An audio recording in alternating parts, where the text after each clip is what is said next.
Bismillahirrahmanirrahim. Honorable Pro Vice Chancellor of Maulana Azad National Urdu University, Professor S.M. Rahmatullah Sir, our esteemed guest speaker, Professor Muhammad Jahangir Warsi Sir, the keynote speaker of the seminar, Professor Shagufta Shaheen Ma'am, the director of the CPDUMT, Professor Muhammad Abdul Sami Siddiqui Sir, all the invited guests, paper presenters, participants, and attendees. Assalamu alaikum rahmatullahi wa barakatuhu. A very good morning to one and all.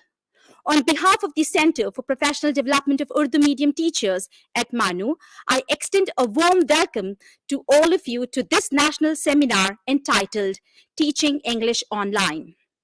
I thank the Almighty Allah for having blessed us with this opportunity to come together to discuss some pertinent issues of the academia.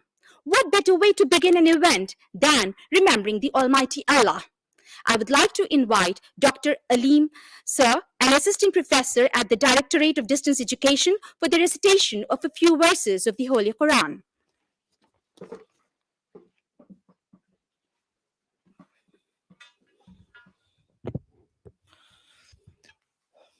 السلام عليكم ورحمة الله وبركاته. أعوذ بالله من الشيطان الرجيم. بسم الله الرحمن الرحيم. ولقد آتينا داود وسليمان علما وقال الحمد لله الذي فضلنا على كثير من عباده المؤمنين. وورث سليمان داود وقال يا أيها الناس علمنا منطق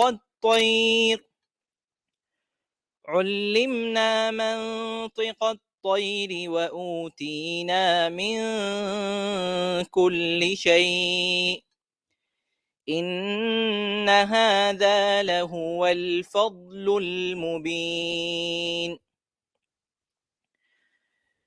وحشر لسليمان جنوده من الجن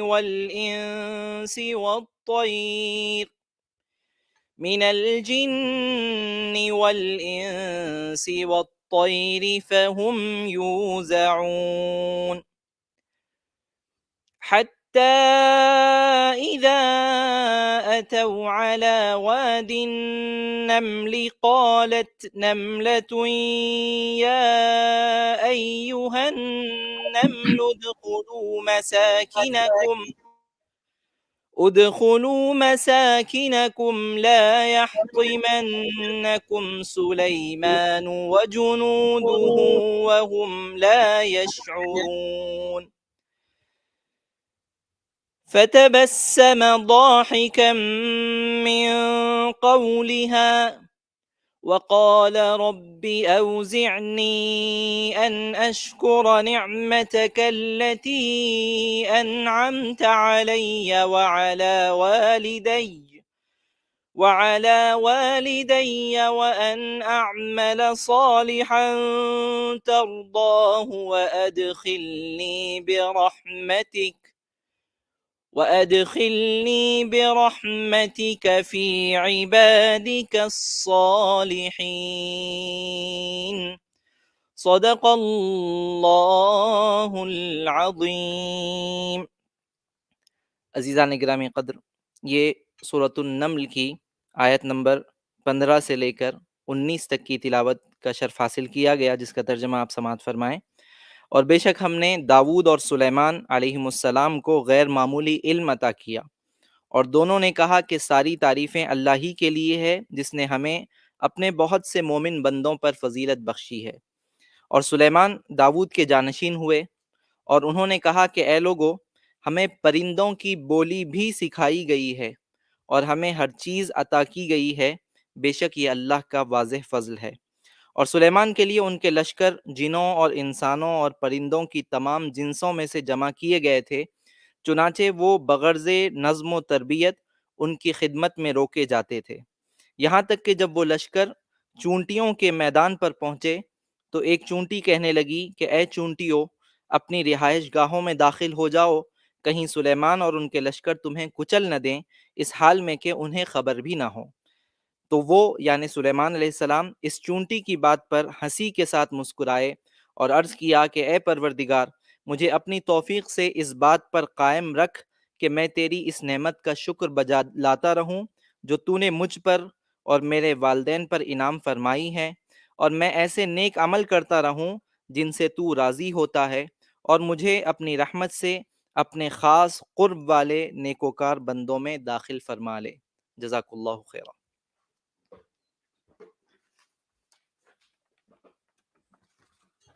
MashaAllah. Jazakallah, Dr. Abdul Aleem, sir. Now, let's rejuvenate ourselves with the melodious MANUU Tarana. May I now request for the MANUU Tarana to be played by the IMC.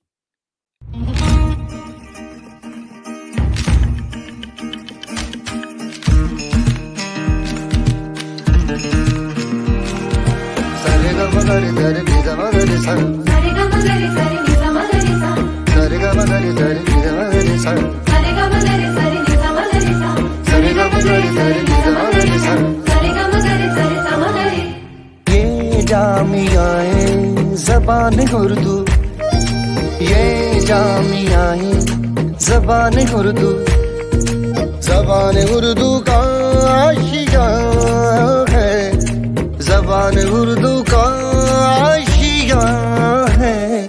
ये जामियाए ज़बान उर्दू, ये जामियाए ज़बान उर्दू।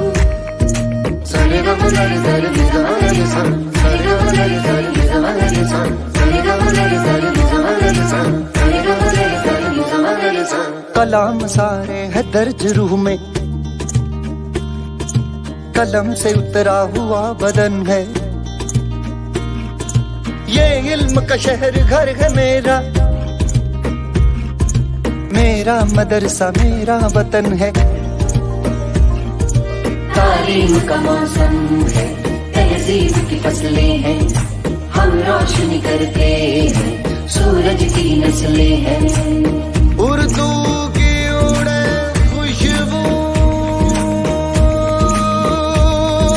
ये जामियाए ज़बान उर्दू, ये जामियाए ज़बान उर्दू, ये जामियाए ज़बान उर्दू, ये जामियाए। जो दाना गुजरे थे इस ज़मीन से, जो दाना गुजरे थे इस ज़मीन से,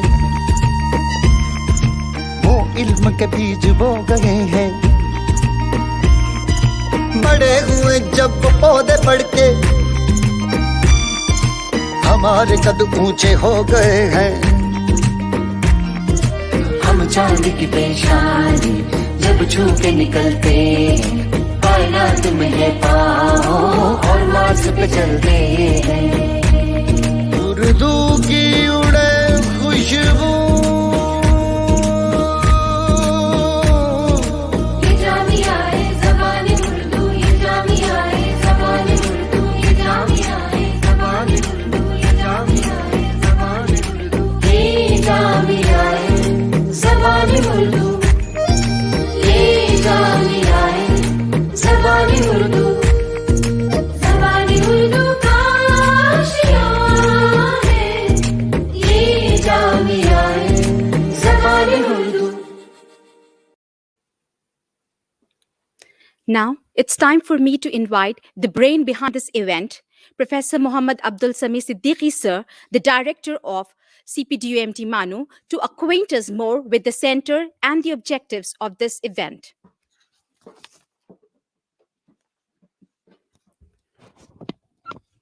Honorable Pro Vice Chancellor, Professor S.M. Rahmatullah, sir, our invited guest, Professor Muhammad Jahangir Saab, who has joined us from Aligarh Muslim University, the keynote speaker of this seminar, Professor Shagufta Shaheen ma'am, who is also chairing the Department of English at MANUU here, my colleague at the department, Samina Tabassum ma'am, and all the participants. First of all, I welcome you all for this event. I welcome the guests and the president of the inaugural function. I also welcome all the resource persons and paper presenters who have joined us today. It's a matter of pleasure for me to introduce the center to you. The Center for Professional Development of Urdu Medium Teachers was established in the year 2007 in this university, and from its establishment itself, the center is catering to the needs of the in-service Urdu medium teachers. Apart from the Urdu medium teachers, the center also conducts programs for madrasa teachers. Uh, in the recent past, we have conducted programs relating to generally how to deal with online education and all those things. We have conducted several workshops on that in the last 1 year, especially. But now, for this event, we thought that we'll do something subject specific. And we have chosen the subject English language teaching.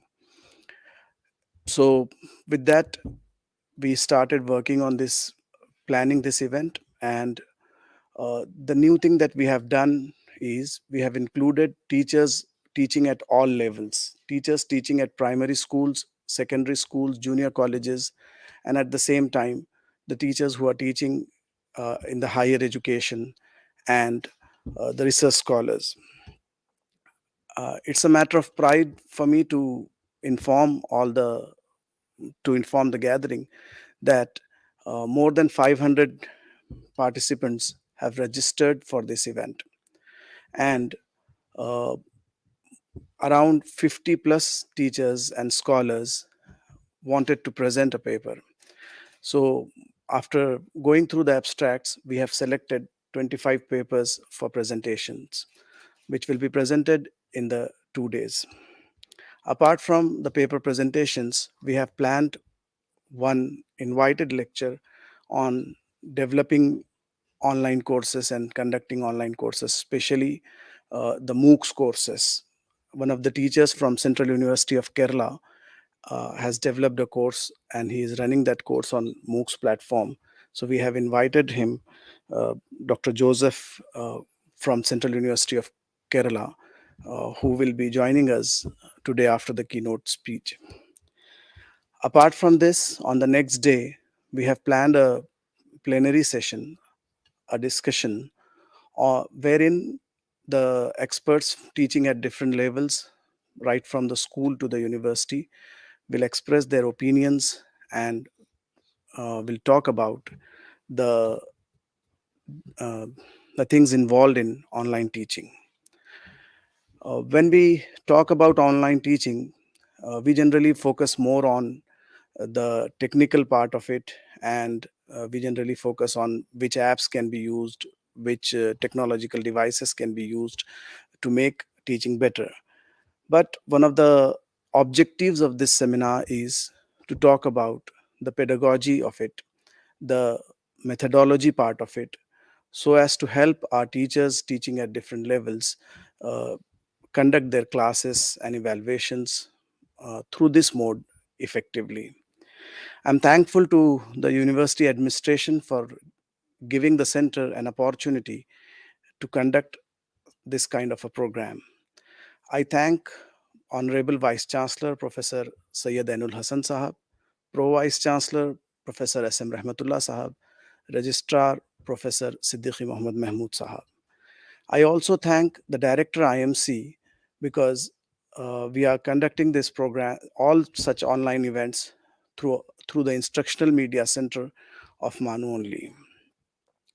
So I thank Dr. Rizwan Ahmad Saab and his team for coordinating and cooperating with us.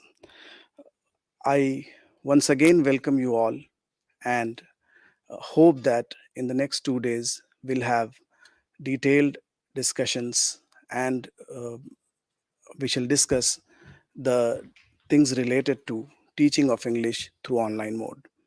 Thank you.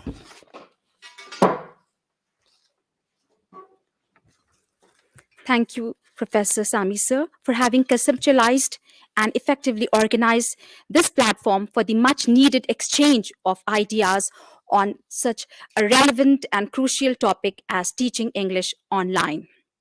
It's my privilege to introduce to you all our esteemed guest speaker, Professor Muhammad Jahangir sir, the chairman of the Department of Linguistics at Aligarh Muslim University. Sir is also the editor-in-chief of Aligarh Journal of Linguistics and Aligarh Muslim University Journal of Linguistics and Media Discourse. A gold medalist in MA, Professor Warsi sir holds an MPhil in Linguistics from the University of Roorkee, now IIT Roorkee, and PhD in Linguistics from Aligarh Muslim University. Sir has held key positions in national and international institutions, including the Northeastern Hill University, Shillong, University of Michigan, University of California, and the Washington University in the USA. A prolific writer with several significant national and international publications such as Maithili Urdu, Zabano Tarsil, Mithilanchal Urdu, the newly discovered dialect of Bihar, Evaluation of Media Reach and Effectiveness, a linguistic exercise, Language and Communication, and many others. Sir's forthcoming translations include Dakhma by the late Professor Beg Ehsas and Usha Kiran Khan's Bhamti. Professor Warsi sir has published and presented several research papers in many nationally and internationally acclaimed journals and conferences.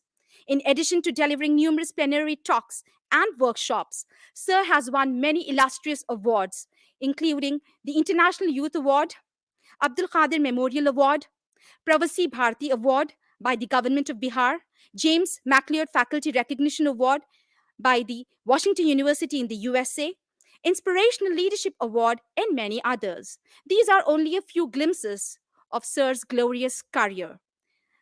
The list of his outstanding academic and scholarly achievements is indeed endless. But due to the paucity of time, I shall now pause and invite the eminent personality himself to address us and share a few words on this occasion. I now invite Professor Warsi sir.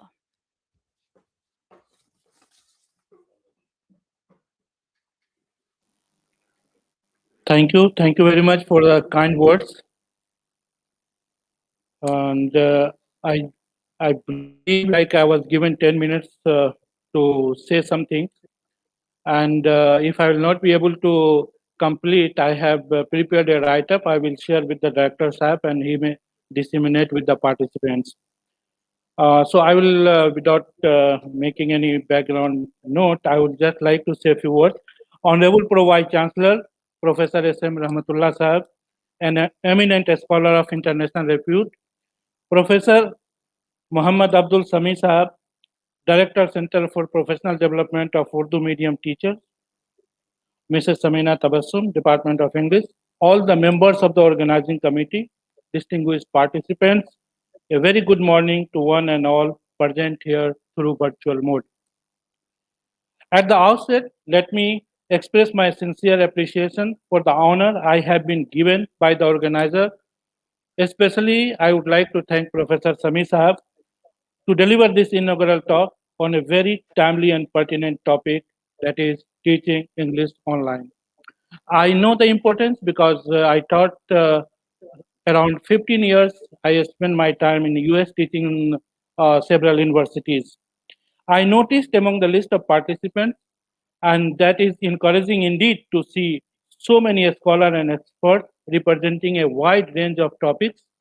I believe and I hope that this seminar will serve as a platform for the extensive exchange of ideas among participants, which will promote further studies and actions in the field of teaching English online.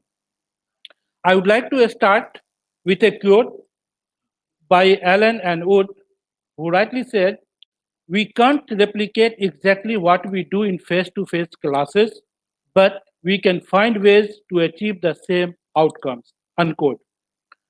As we know, after independence, English is accepted as the second official language of India, and India today is the third largest English using country in the world. English has changed its role with time and now used for many purposes. Along with the medium of instruction, it is now being chosen for the career of language instructor. After pandemic, online teaching is new normal and teaching of English through online is not a new approach in India. A number of online courses have been developed to teach English by seeing it today to demand, like, for example, engineering English, business English, medical English, aviation English are emerging branches in which English communication skills play an important role. Keeping in view the increasing demand of English, we have to think the new strategies of teaching English in online mode and such methodology have to be developed, which will expand the online mode of teaching English in India. Here I must congratulate Professor Samir Saab for choosing this topic. This is very relevant and very timely, and I am sure this is going to be a new paradigm shift in the teaching of English online. We cannot escape this. In the year 2020, countries around the world have taken various different measures to control the spread of COVID-19. In academic institutions, cancelling face-to-face classes, social and religious gatherings where the only option remains with the administration to avoid any spread of coronavirus at mass level. This transition to online mode has become challenging for most of the academic institutions because it was so sudden. This has led to the initiation of debate on the nature of classes and the future of examinations and evaluations, whether they could be conducted online or not. Teachers, realizing the longer impact of COVID-19, started getting familiar with the new ways of managing this sudden transition of online classes. Students are left clinging on their mobile phones, laptops, and other computer related softwares. It seems that concept of education is going to be changed completely in post-COVID-19 scenario. Being physically present in a classroom will not be the only learning option anymore with the rise of internet and new technologies. Public and private schools around the world are impacted most because of the COVID, and you will be surprised to know that almost 1 billion children have had their schooling interrupted. Thanks to the digital communication tools and learning platforms, institutions have made every effort to enable teaching through virtual mode, be it like Blackboard Learn, Skype, Google Hangouts, Classroom, Meet, Whereby, Zoom, Webroom, Emedo, Microsoft Teams, and many more. The English language teachers around the world have been struggling to find their new voice, lend itself to the current global situation, and to keep themselves on the steep learning curve in terms of digital environment and online platforms know-how. The main goal of the two-day national seminar would be to increase and create the visibility of online pedagogy and to provide a platform to researchers and related stakeholders, and we'll try to answer the following questions when in the 2 days people, I am sure, and I have seen the list of the presenters, they will be able to answer how to make online education more flexible, how to offer wide selection of resources, how to make the resources easily accessible, how to address the customized learning, how to make online resources cost effective, and pedagogical innovations in the 21st century classroom. Online teaching is an approach which emerged as a tool to overcome these situations. Although a few courses, it is now new approach, but situation is not same in case of teaching English. Online teaching has started much earlier in language learning and not limited to classroom anymore. Computer-assisted language learning, which is known as CALL, and mobile-assisted language learning are the innovative techniques that already exist. There are few advantages of teaching English. Like teaching English online is quite an interesting task as well. It gives more flexibility and helps in work-life balance. It enhances technological skills, and one can interact with more online teaching platforms. As this approach is more interactive in nature, students find that classes are more interactive than before, and it encourages them to ask questions. If you need more interactive sessions, then online teaching of English is better solution for learning a language. Teaching English through online mode makes teaching more innovative and interesting. It involves a number of online platforms, as I said, such as Zoom, Google Classroom, Microsoft Teams, online ESL, like English for specific purposes, language apps like Cram, Babbel, Flashcard, Duolingo, Talk English, etc., and games like Virtual Trivia, Virtual Pictionary, Alphabet Chain, Class Limits, etc. By using these innovative techniques, teachers get holistic feedback about progress in the class. Now, going further, when we move to transitioning to the digital area, the prospect of technology in the classroom have evolved in a remarkable way since the eruption of COVID-19. We have witnessed the successful introduction of a smartphone capable of running audio-visual clips and interactive language drills, tablets that for many students are replacing the laptop as essential classroom gear, a rich array of online dictionaries, news media, and Unicode blogs searchable in original script, a sea of websites dedicated to the study and dissemination of literature, the worldwide popularity of Facebook, Twitter, Instagram, Google Classroom, Zoom, Cisco WebEx, and the user-centered design of web, the concerns of language use have changed. Even the mini tablets equipped with the built-in digital camera, in fact, allows a student to use audio and video editing software immediately upon recording. However, there are challenges as well. Teaching English online is not an easy task. It takes lots of effort to understand what learners are expecting from a teacher and how a teacher have a challenge before them and a scant time available to gain proficiency in the skills necessary to bring these new dimensions of language use to the classroom in time-effective ways. Teaching, practicing, and assessing the four skills, that is listening, speaking, reading, and writing, are the challenging through online mode, although reading, listening, and speaking are comfortably done by a little effort, but teaching of writing skill through online mode is quite difficult. So, but these four skills has to be dealt in language teaching very effectively. And on the other hand, if you look at the prospects of the online teaching, we see that starting with the 21st century, the teacher's role within the English classes reshaped tremendously. In the global context of transition from a live teaching event to a meaningful virtual experience, the teacher's role boils down to carefully planning, organizing, and managing the virtual environment. These specialized skills a teacher needs for online teaching revolve around 6 skills. Those are communication skills, that is building extra sense of patience and empathy. The second one is time management skills, adding dynamism to the already fast-paced class. Third one is organizational skills, that is creating a digital library for teaching different levels. Fourth one is computer skills, which is mastering the chosen platform and the online classroom. And fifth is assessing students, that is doing needs analysis and online interviewing, giving feedback. And the last one is social media skills, joining online groups of teachers, networking among peer students. On the other hand, one should keep in mind that online teaching the language as a speaking into the microphone at one end and connecting to the laptop and listening to the other end, there are challenges faced at both ends of the spectrum. Actually, online education is conducted in two ways. The first, through the use of recorded classes that we have seen through the referred to as massive open online course.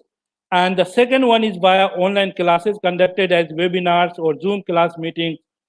And for that, university requires a high-speed internet connections. There are, however, many things to talk about, but due to the time spent, I am not going to say there are various drawbacks and stuff and other things like related to the language teaching that we need to talk about. But since with the time constraint, I'm going to say something finally about the future of teaching English online. The result of the COVID-19 have drawn the attention of policymakers toward the digitization of education. A number of initiatives are being taken by the government to continue the online teaching in post-COVID scenario. Section 23 of the National Education Policy, launched in 2020, titled Technology Use and Integration, reveals that the role of technology in the education sector. It emphasizes on the digital skills of both teachers and learners. The policy also looks towards the creation of digital content, development of digital infrastructure, and capacity building to supervise the e-learning needs of colleges and other academic institutions.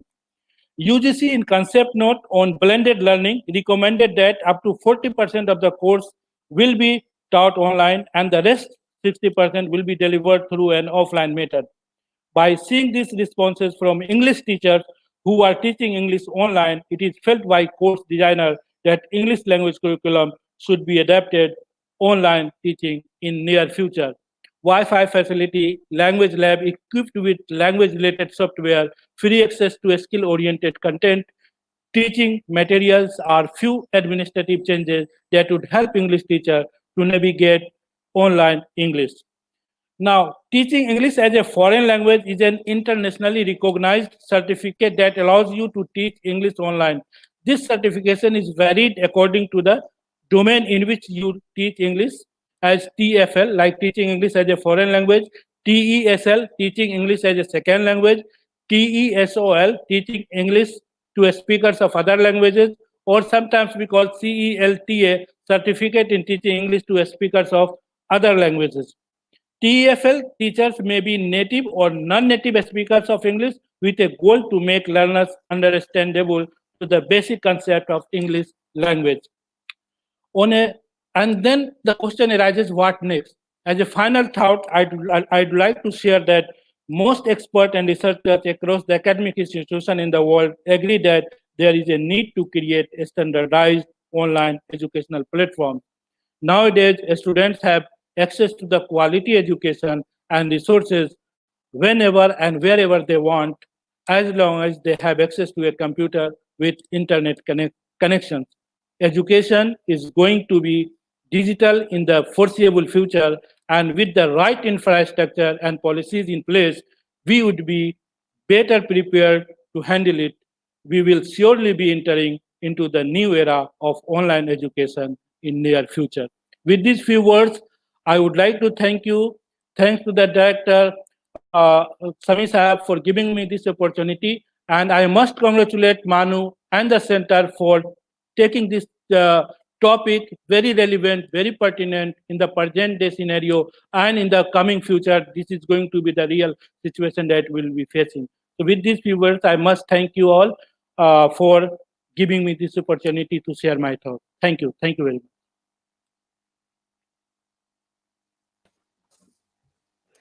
Thank you so much, Professor Warsi, sir, for that very highly informative and insightful talk. You have aptly shed light on the present scenario and expressed your views as regards the opportunities and challenges of teaching English online. Thank you, sir. Now, I deem it my proud privilege and pleasure to invite our Honorable Pro Vice Chancellor of Maulana Azad National Urdu University, Professor S.M. Rahmatullah, sir. It's indeed an honor to have you, sir, amongst us, and we would highly appreciate if you could share a few thoughts on this occasion.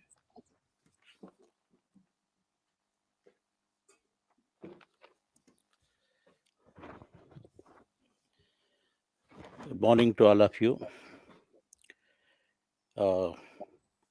Professor Muhammad Jahangir Sahab, our guest speaker, Professor Muhammad Abdul Sami Siddiqui Sahab, the Director of Center for Professional Development of Urdu Medium Teachers, Professor Shugufta Shaheen Madam, Head of the Department of English and Dean International Students, and the convener of this program, Samina Tabassum Sahaba.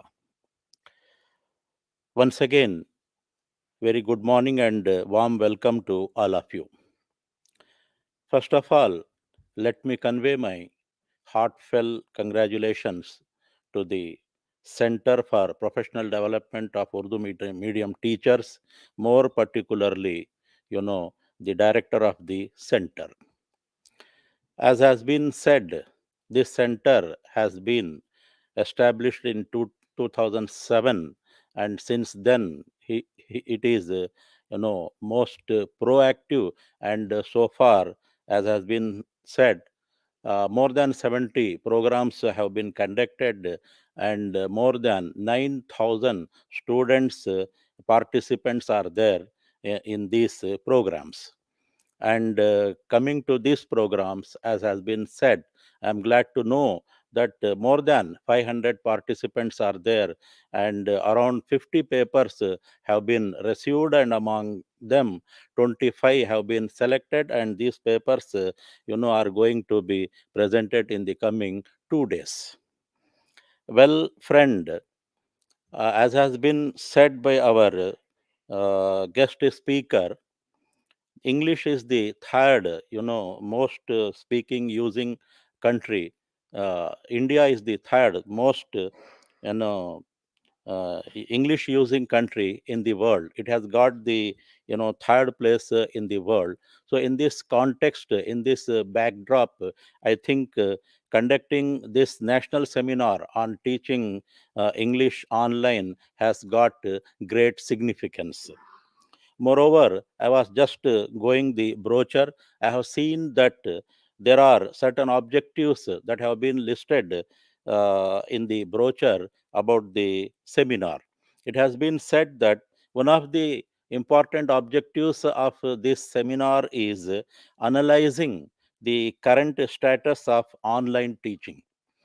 Really, it's a great objective, and moreover, it's a very difficult objective also. And secondly, identifying the challenges in online teaching is the second most important objective of this online seminar on teaching English.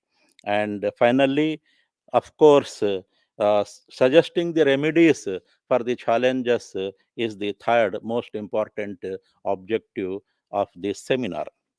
Well, friends, coming to Professor Muhammad Jahangir Sahab, let me express my thanks to him for his, well planned and most effective lecture. He has talked about so many things, touched upon so many important aspects about teaching English online. He talked about the importance of teaching English. He talked about the challenges of teaching English, and he talked about the role of a teacher in teaching, and moreover he talked about time management and future of online teaching also. More particularly, he said that keeping in view the much demand for English, we have to evolve different modes of teaching English online, because it is the need of the hour.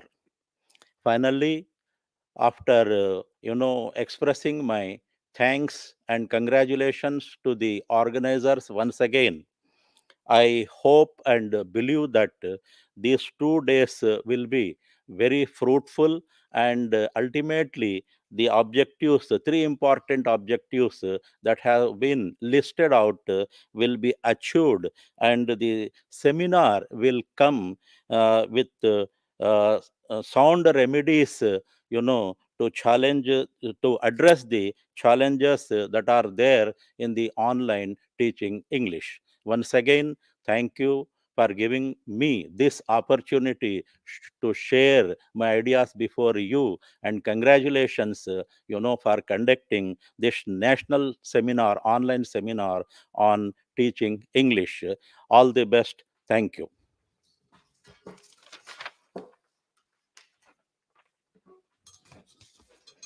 Thank you so much, sir, for your valuable time and invaluable advice. Your wise words leave us wanting for more indeed. Well begun is half done. Alhamdulillah, by the grace of the Almighty Allah and your kind cooperation, we are now drawing towards the closure of the inaugural session. On behalf of the Center for Professional Development of Urdu Medium Teachers at MANUU, I would like to thank our Honorable Pro Vice Chancellor, Professor S.M. Rahmatullah Sir, for having taken out time despite his hectic schedule and having graced this occasion with his kind presence.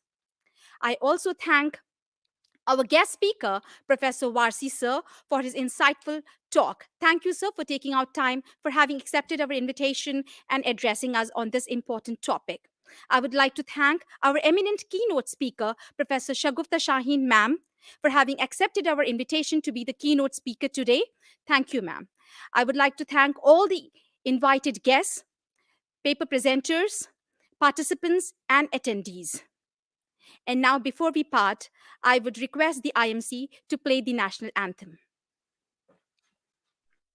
जनगण मन अधिनायक जय हे भारत भाग्य विधाता पंजाब सिंध गुजरात मराठा द्राविड उत्कल बंगा विंध्य हिमाचल यमुना गंगा उच्चल जलधि तरंगा तव शुभ नामे जागे तव शुभ आशीष मांगे गाहे तव जय गाथा जनगण मंगलदायक जय हे भारत भाग्य विधाता जय हे जय हे जय हे जय जय जय जय हे.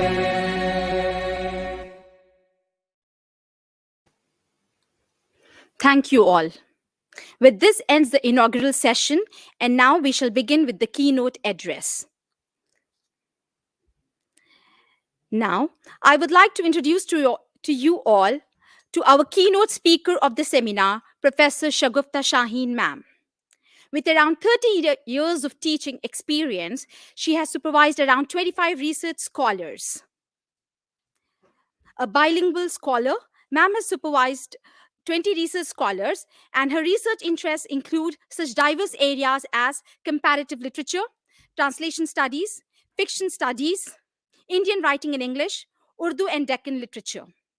Ma'am has published many articles in renowned national and international journals and delivered keynote talks on noteworthy seminars and conferences. Her remarkable publications include Resistance in the Poetry of Faiz Ahmed Faiz, The Unique Literary Tradition of Dakkani in Language and Literary Cultures in Hyderabad, Soghra Humayun Mirza, an icon of women's emancipation movement. Besides serving as the head of the department, Professor Shagufta Shaheen ma'am is presently the Dean of the International Students and the chairperson of the Internal Complaints Committee, besides being a trustee and a member of various reputed academic bodies. It's my pleasure to invite ma'am to deliver her keynote address on the topic Teaching English Online.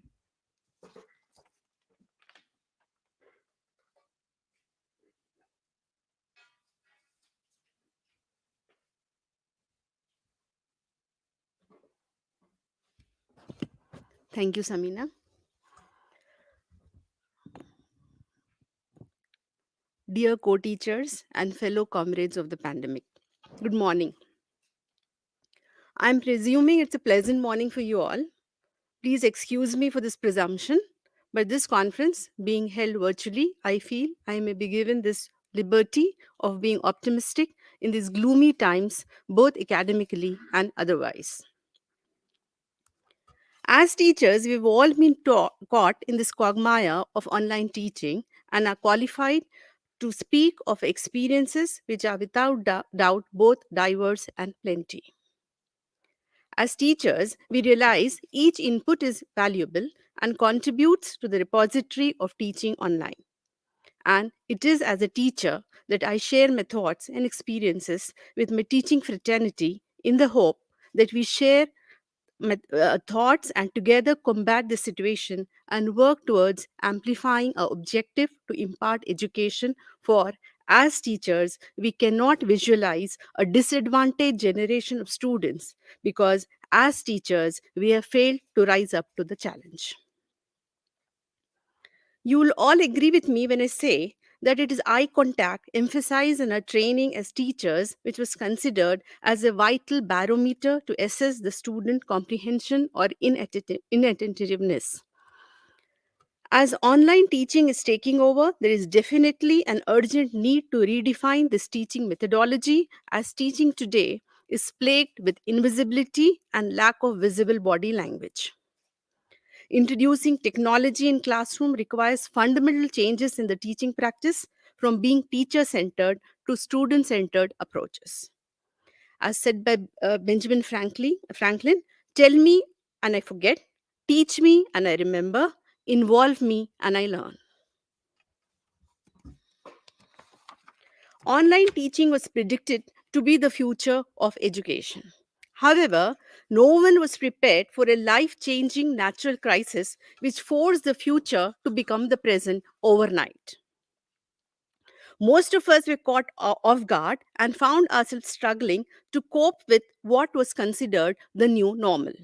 However, after the initial apprehension and hiccups, teachers have managed to master technology and are back on track, adapting to the changing scenario.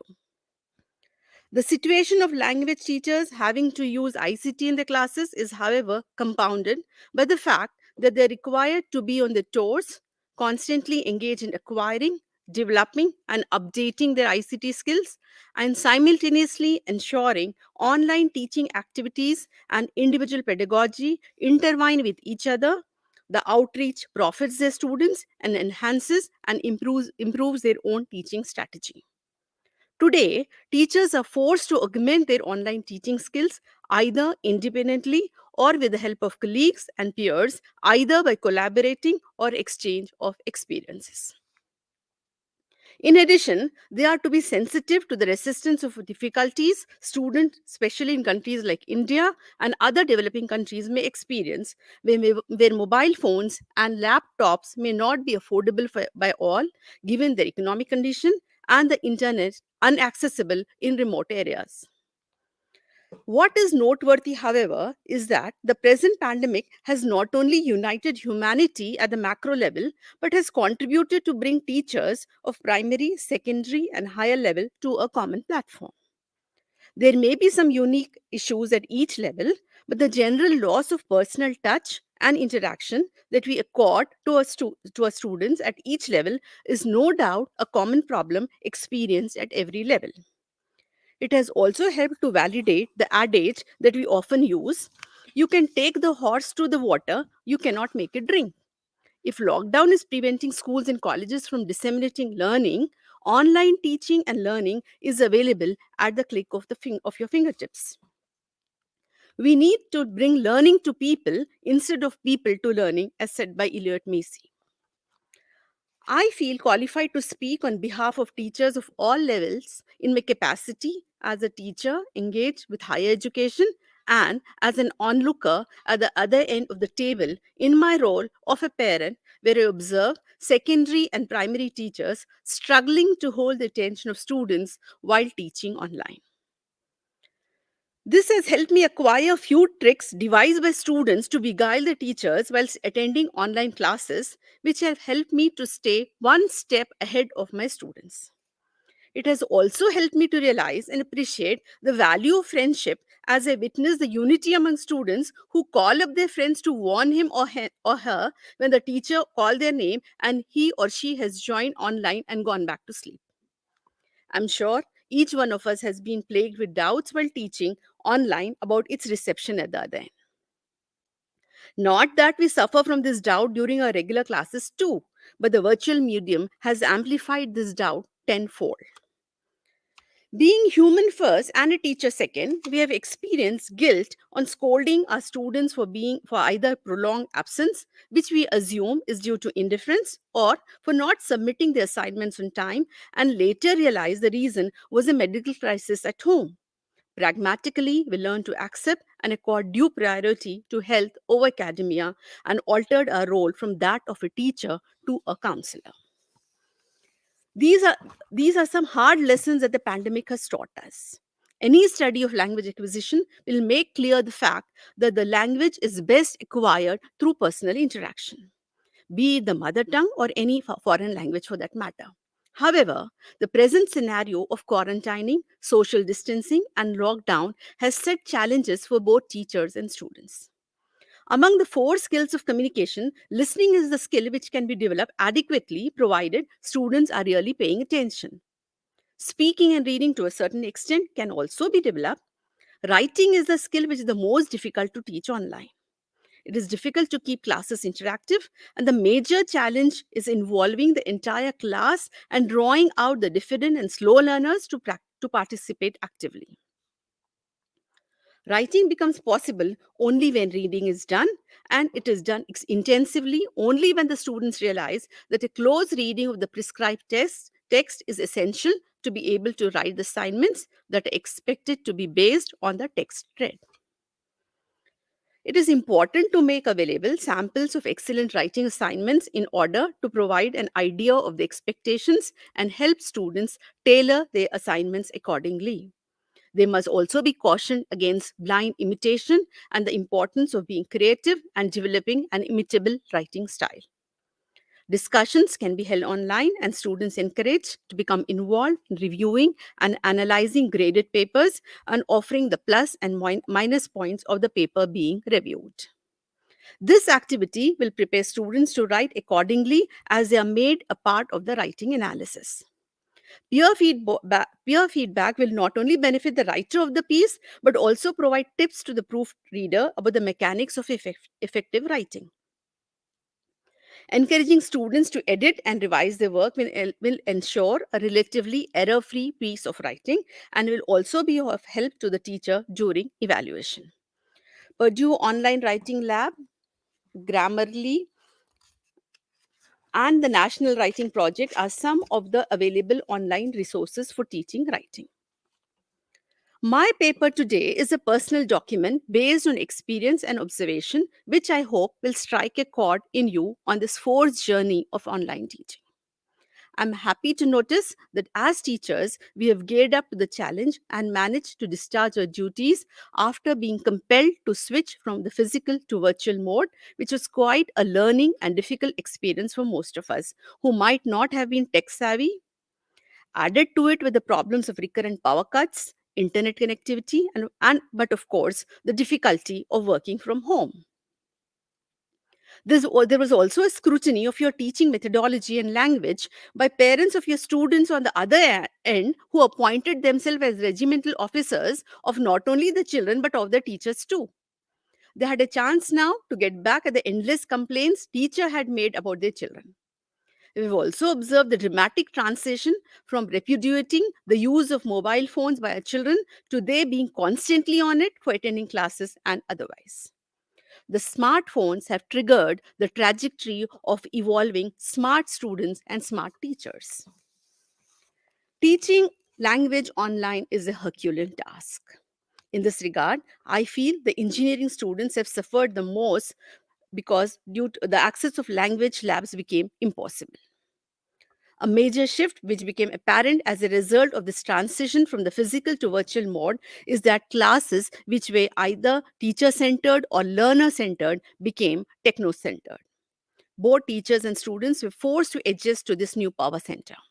Students and teachers experience new phobia and technophobia as they struggle to acclimatize themselves to this new mode of teaching and learning. Teachers need to integrate technology seamlessly into the curriculum instead of viewing it as an add-on, an afterthought, or as an event, as said by Hayes Jacobs. Flipped classrooms encouraging self and adaptive learning, mind mapping, and instructional designing are some of the techniques that may be used to facilitate online teaching. The present pandemic has also witnessed several new coinages added to the English vocabulary.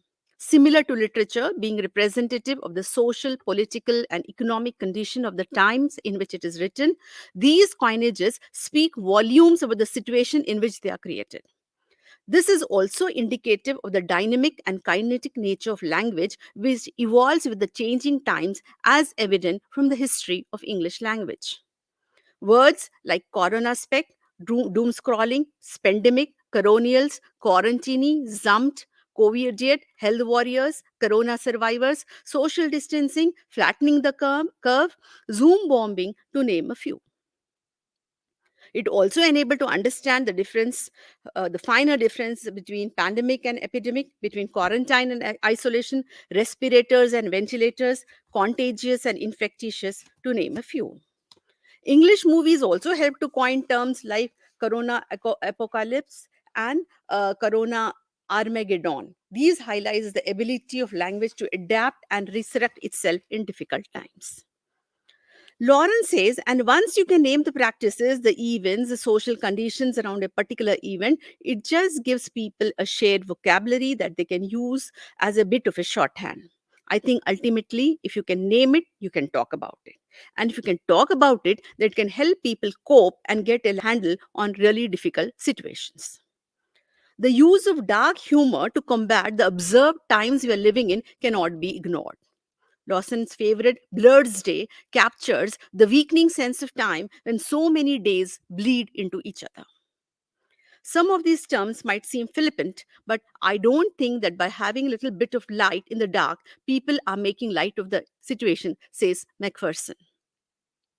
Lawson agrees. If you can laugh at them, it makes things more manageable, almost, and just helps with people's psychological health more than anything else. It may be considered a way of escapism, but the present distressing and stressful world we are living in right now and also help to acknowledge the role of language as a mechanism to deal with the harrowing conditions and take out some time to appreciate its contribution.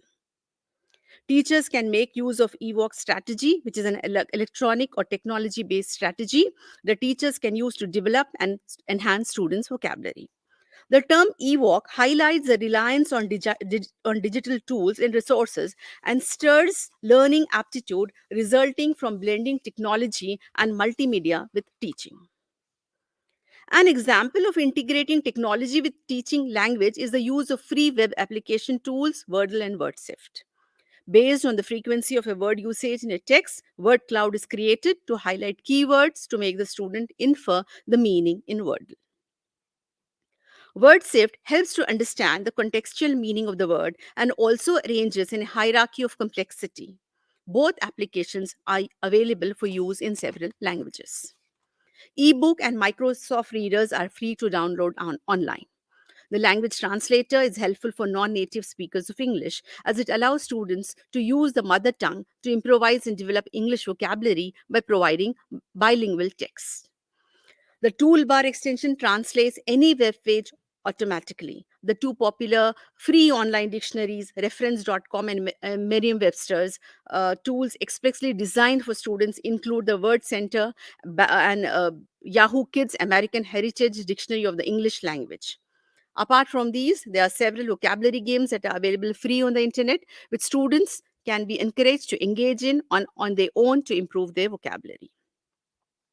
For teaching English grammar, Englicious is a free online library for English language teaching comprising of teaching aids like lesson plans, exercises, assessment sheets that can be availed by teachers to teach English online. The usingenglish.com is also an interesting forum to teach English. The facility to record your speech helps in developing the speaking and listening skills apart from learning to improve pronunciation. Students are able to listen to this speech repeatedly, listen to a native speaker, or listen to many different accents and compare. It can also serve as a record to mark improvement in pronunciation by comparing the record of day 1 to the present. Teachers, because of this option, can conveniently single out the problematic words in terms of pronunciation. Because of mother tongue influence and India being a linguistically diverse country, each student, depending on his mother tongue, will present a unique set of problems for teachers to identify and resolve with practice sessions. House Day and Pronunciation Dictionary can also be referred to for help. The pluralizing of the English language has, however, declared intelligibility to be given more importance over imitation. This trend has caught on in the post-colonial countries, not only as a means to retain their identity and uniqueness that they bring to the English language, but also as a protest against being compelled to speak with an accent which is used by just 2% of the population in England. In terms of teaching English, diverse and authentic learning sources like the radio and TV shows on the internet, YouTube, digital audio recorders, podcasts and iPods, interactive and collaborative tools, course management platforms, open source platforms, Moodle, online quizzes, email, Google Classroom, WhatsApp have replaced the use of black and white board, the chalk, the duster, and the markers. It has had its positive ramification and has helped students to become autonomous learners, reflecting on their learning, develop their critical thinking and computer literacy skills, develop good learning strategies, and finally enjoy learning a new language. The use of ICTs can benefit both teachers in the teaching and the students. It's an approach which widens the scope of the classroom and provides an opportunity to relate with the world apart from flexibility in terms of when and where to study and interact within the class and outside it too. Class discussions can also become interesting with the opportunity to discuss topics beyond the subject, and the invisibility of the screen helps draw out students who may be too shy or not confident to express their opinions in a physical classroom. The psychology of the student has to be sensitively handled in an online teaching class. I quote the second principle of magic by James Fraser: things which have once been in contact with one another continue to act on each other at a distance even after the physical contact has been severed. Moving on to teaching English literature online, which is a very difficult journey, I must say. While it may be possible to teach an essay, a short story, or even a novel, it is teaching poetry and drama that has proved to be more testing. Teaching poetry otherwise too in normal situations, teachers find challenging. It's just not the surface language, but the imagery, the figurative language, the rhythm, the tone, the prosodic elements, the mood that has to be conveyed. How does one do it online? And added to it is the problem of ambience. Imagine asking our students to read and appreciate a poem by Wordsworth. I wandered lonely as a cloud that floats on high over vales and hills, when all at once I saw a crowd, a host of golden daffodils, beside the lakes, beneath the trees, fluttering and dancing in the breeze, when they are cooped up in their rooms for days together when they are in quarantine.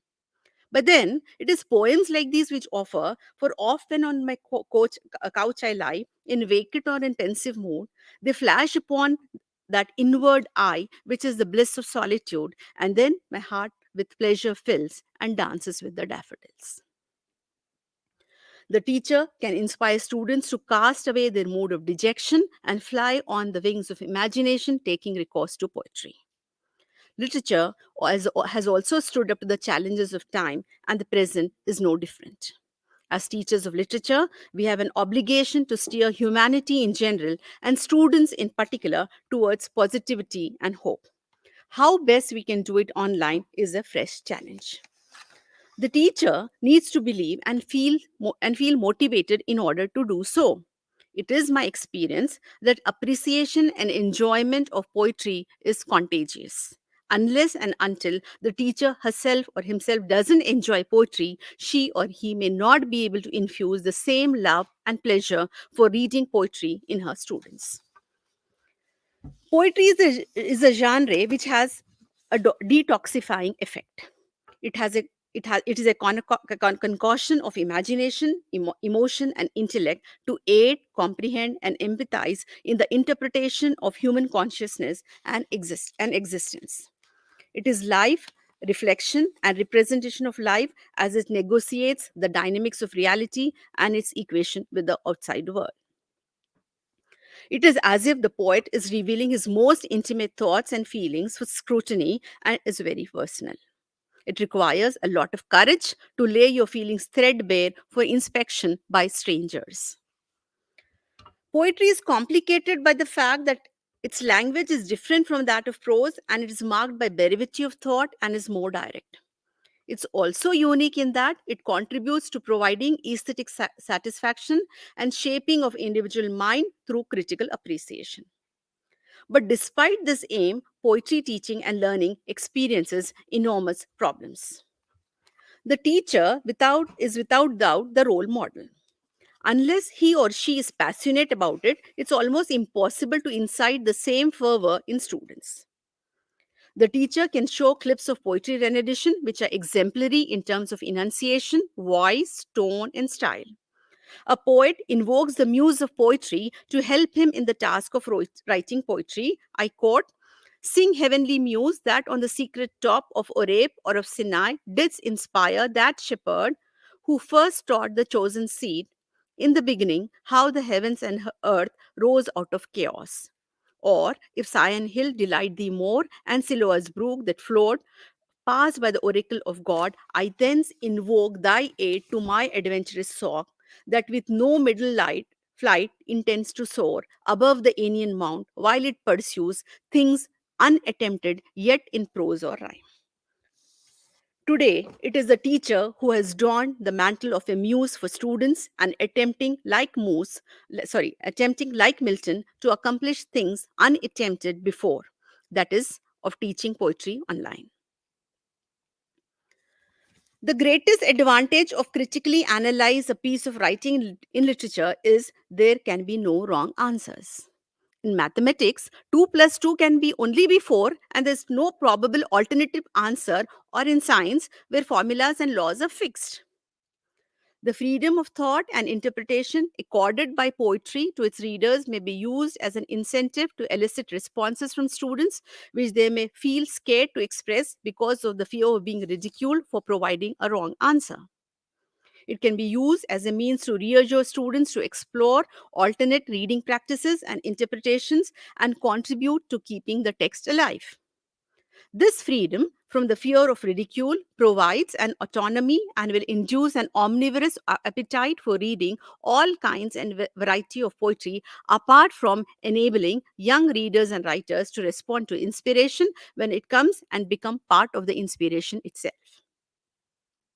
This inspiration will result in a deluge of creative writing, and some may come out with it and share with others, while some others may choose to be closet poets, which I must admit is true for most of us. And then, as written by Chaucer, "and gladly would he learn and gladly teach." My sympathies are with the teachers teaching drama online because it is one genre which involves group activity. Students can be made to get involved in discussions concerning technicalities of transforming script into a live performance. In a physical class, students usually take on a character and read out the dialogues. The virtual classroom can be used to share videos of students enacting the role during online classes. The control of the screen can be passed to students who then share the presentations and videos with the rest of the class. There is scope for improvisations and discussions and comments on chat box while rehearsing and engaging in group activities online. Performing literature online and transfer of medium from script to screen provides a platform to experiment and explore their latent talents apart from fulfilling the goal of instruction and familiarity with the text, which will no doubt be the primary course objective.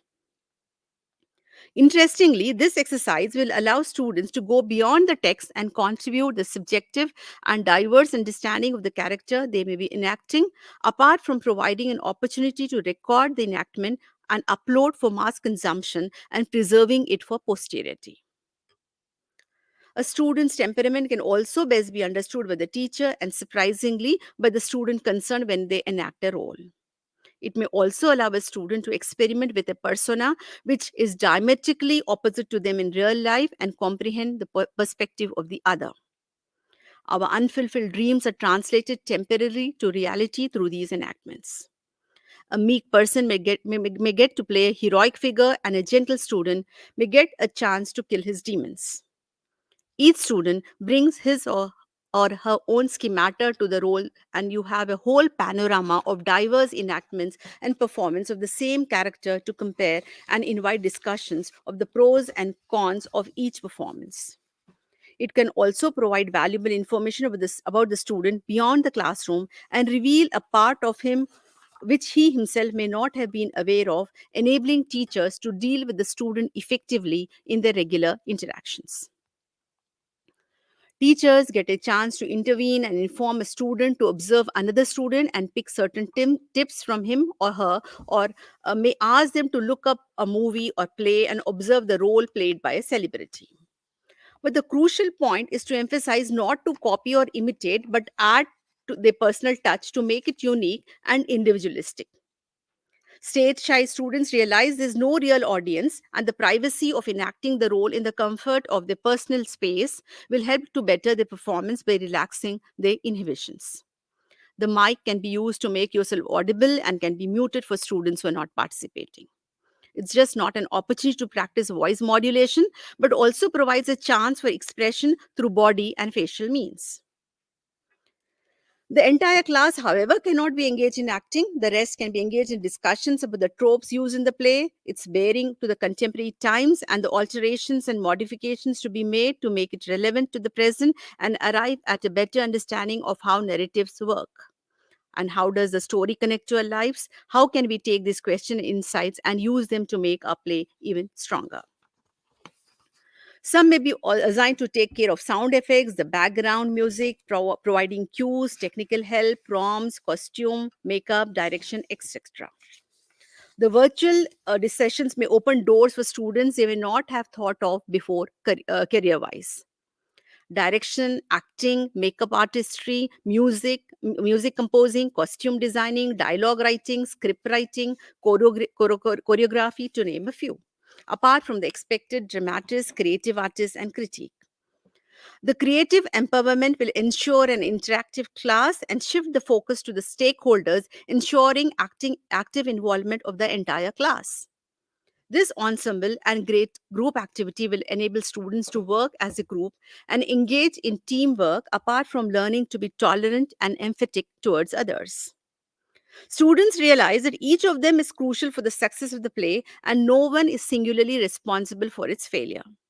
It may provide an opportunity to a student to enact a character which is personally and ideologically contradictory to his or her own ideology and help to understand, if not accept, the other perspective.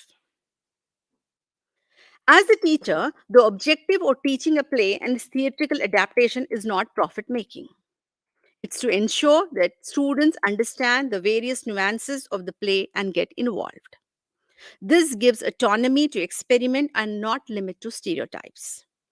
The most unsuitable or unexpected student can be given a chance to perform the best role, knowing there's nothing to lose but only to benefit if your risk works out and a dark horse may reach the finishing line.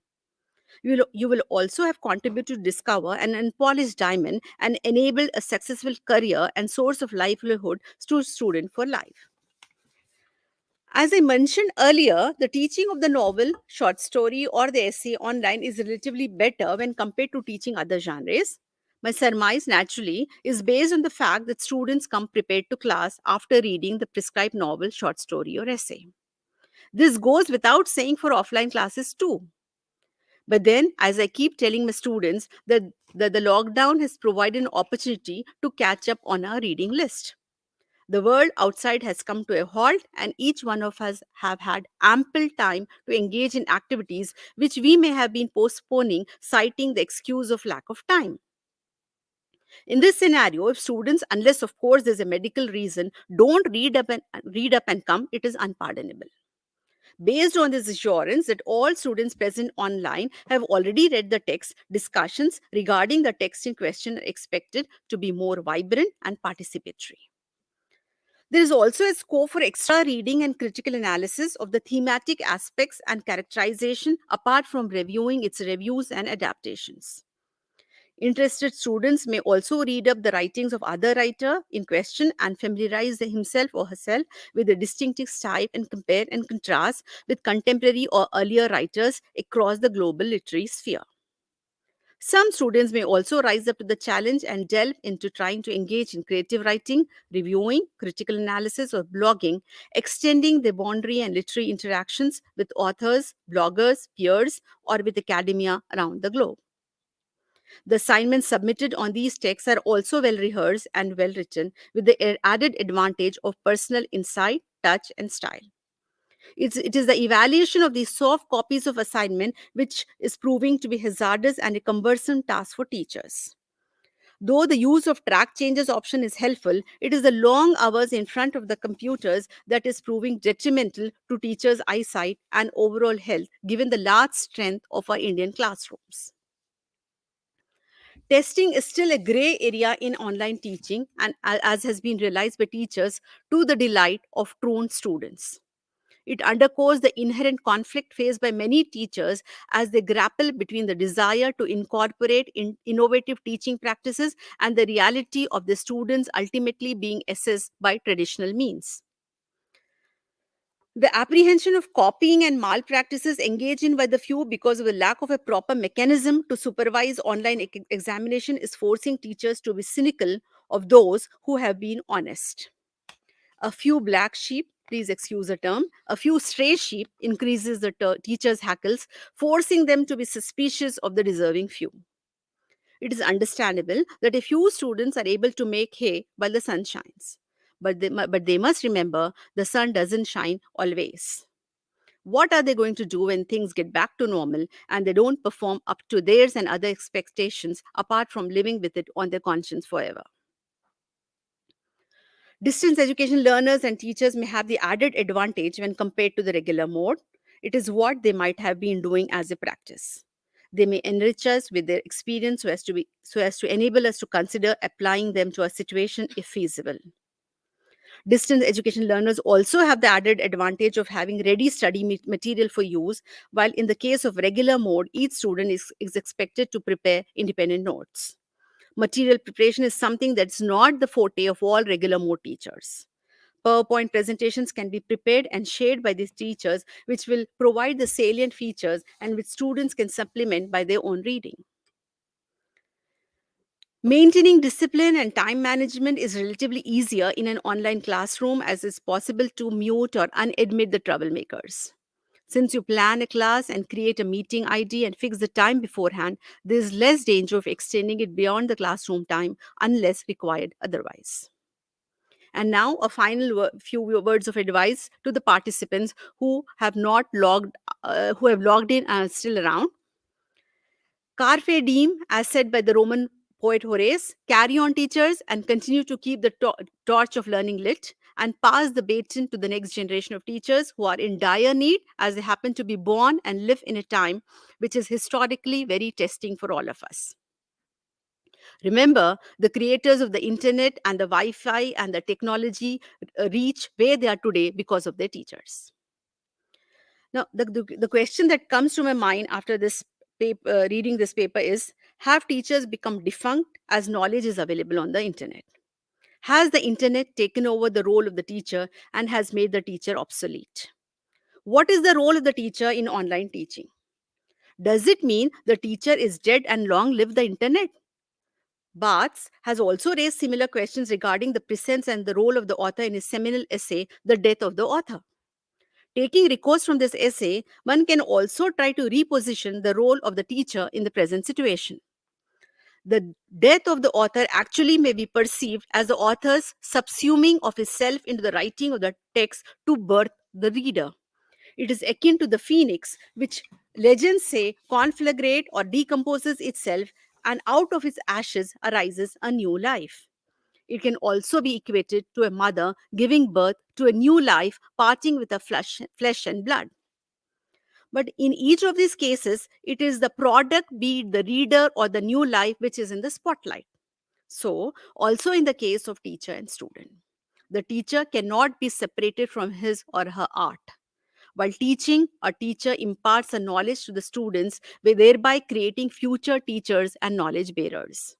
The teacher, though apparently viewed as a reservoir of knowledge, shares much more than just knowledge. They're considered ideals by students and learn lessons in humanity, morality, independent thought, tolerance, patience, and societal values from them. Do we really think the internet can be elevated to this status and fill the gap left by the teacher? These are serious questions to muse over. However, I feel unless technology becomes advanced enough to humanize the internet, we can safely say the teacher is dead. Long live the teacher. Thank you.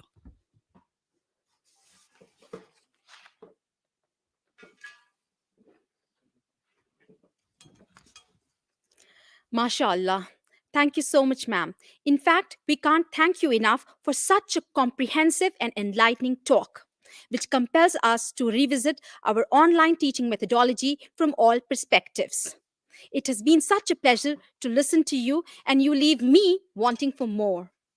Beginning and closing on an optimistic note, your thought-provoking talk leaves us with a plenty of food for thought. Thank you so much. Now, I would like to invite Dr. Mudassir Ahmed, faculty at Directorate of Distance Education, to introduce our next esteemed keynote speaker of the day.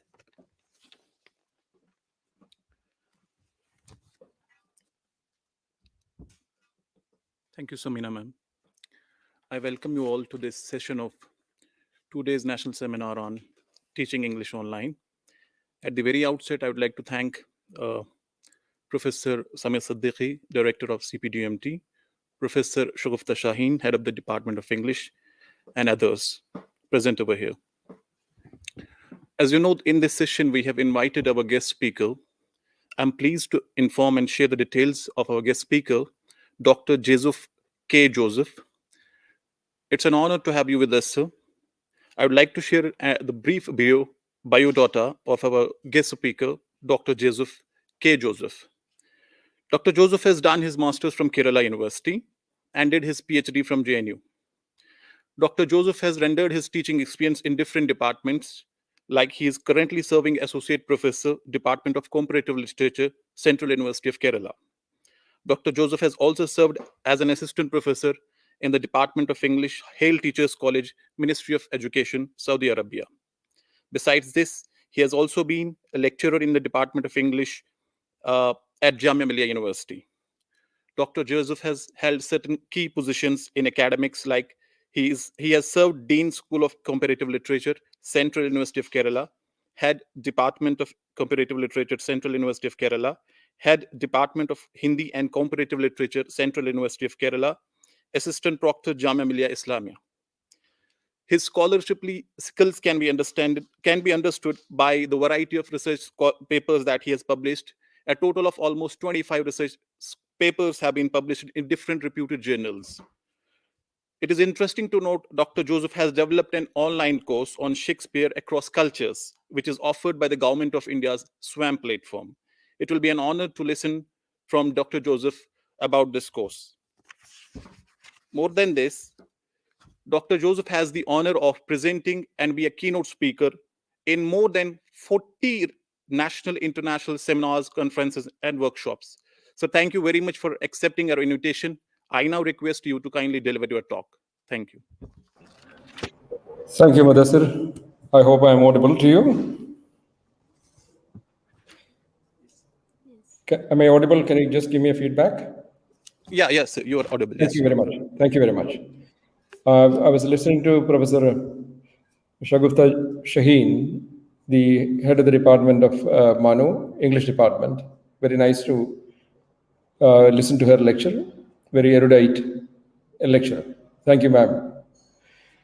Now, thank you also for Samir Siddiqui for inviting me to MANUU. We had one of our former friend was the Vice Chancellor there. Professor Kattimani was there, if I remember correctly. Okay, now let me, without much ado, let me go into my subject.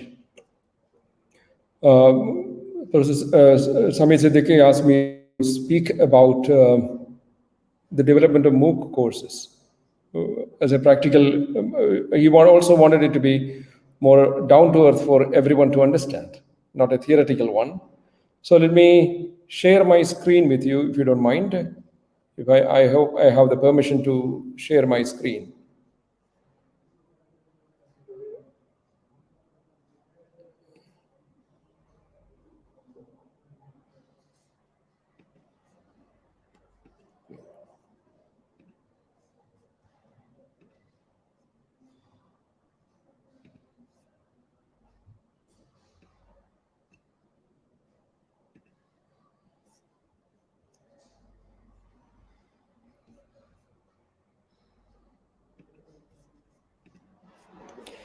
Okay, so here is, we are looking at the course MOOC and e-content development.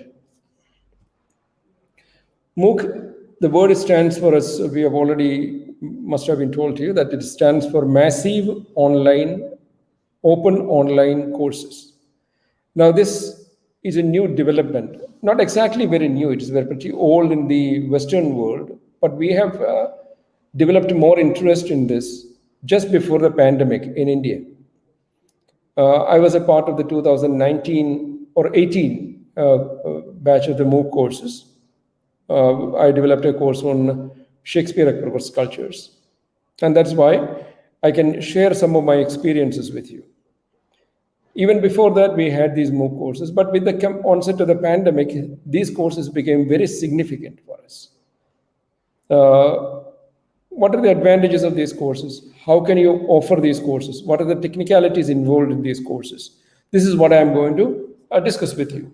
Anytime you can break me, anytime if you want to ask me any questions, I would be very happy to answer you. These courses are generally free or marginally or with a marginal fee. Anyone can enroll in it. That's the big beauty of this course. It's a free course. It's available online. Anybody can enroll in it. And you can enroll and you can learn a new skill. And you can advance your career and your quality of your scholarship. But then how do we link it to our academic system is another one. If you have any kind of scholarship, if you have any kind of abilities that you want to share with people, okay, you can always offer this course. But now here we are offering it through a system. It's not just developing a video and uploading it on the YouTube. That's not what it is. It is, we are offering it through a particular system. In India, we have the system called the SWAYAM platform. It's a good acronym, SWAYAM. We have 9 national coordinators working within SWAYAM. As you can see, NPTEL, CEC, UGC, AICTE, NIOS, IIMP, and so on.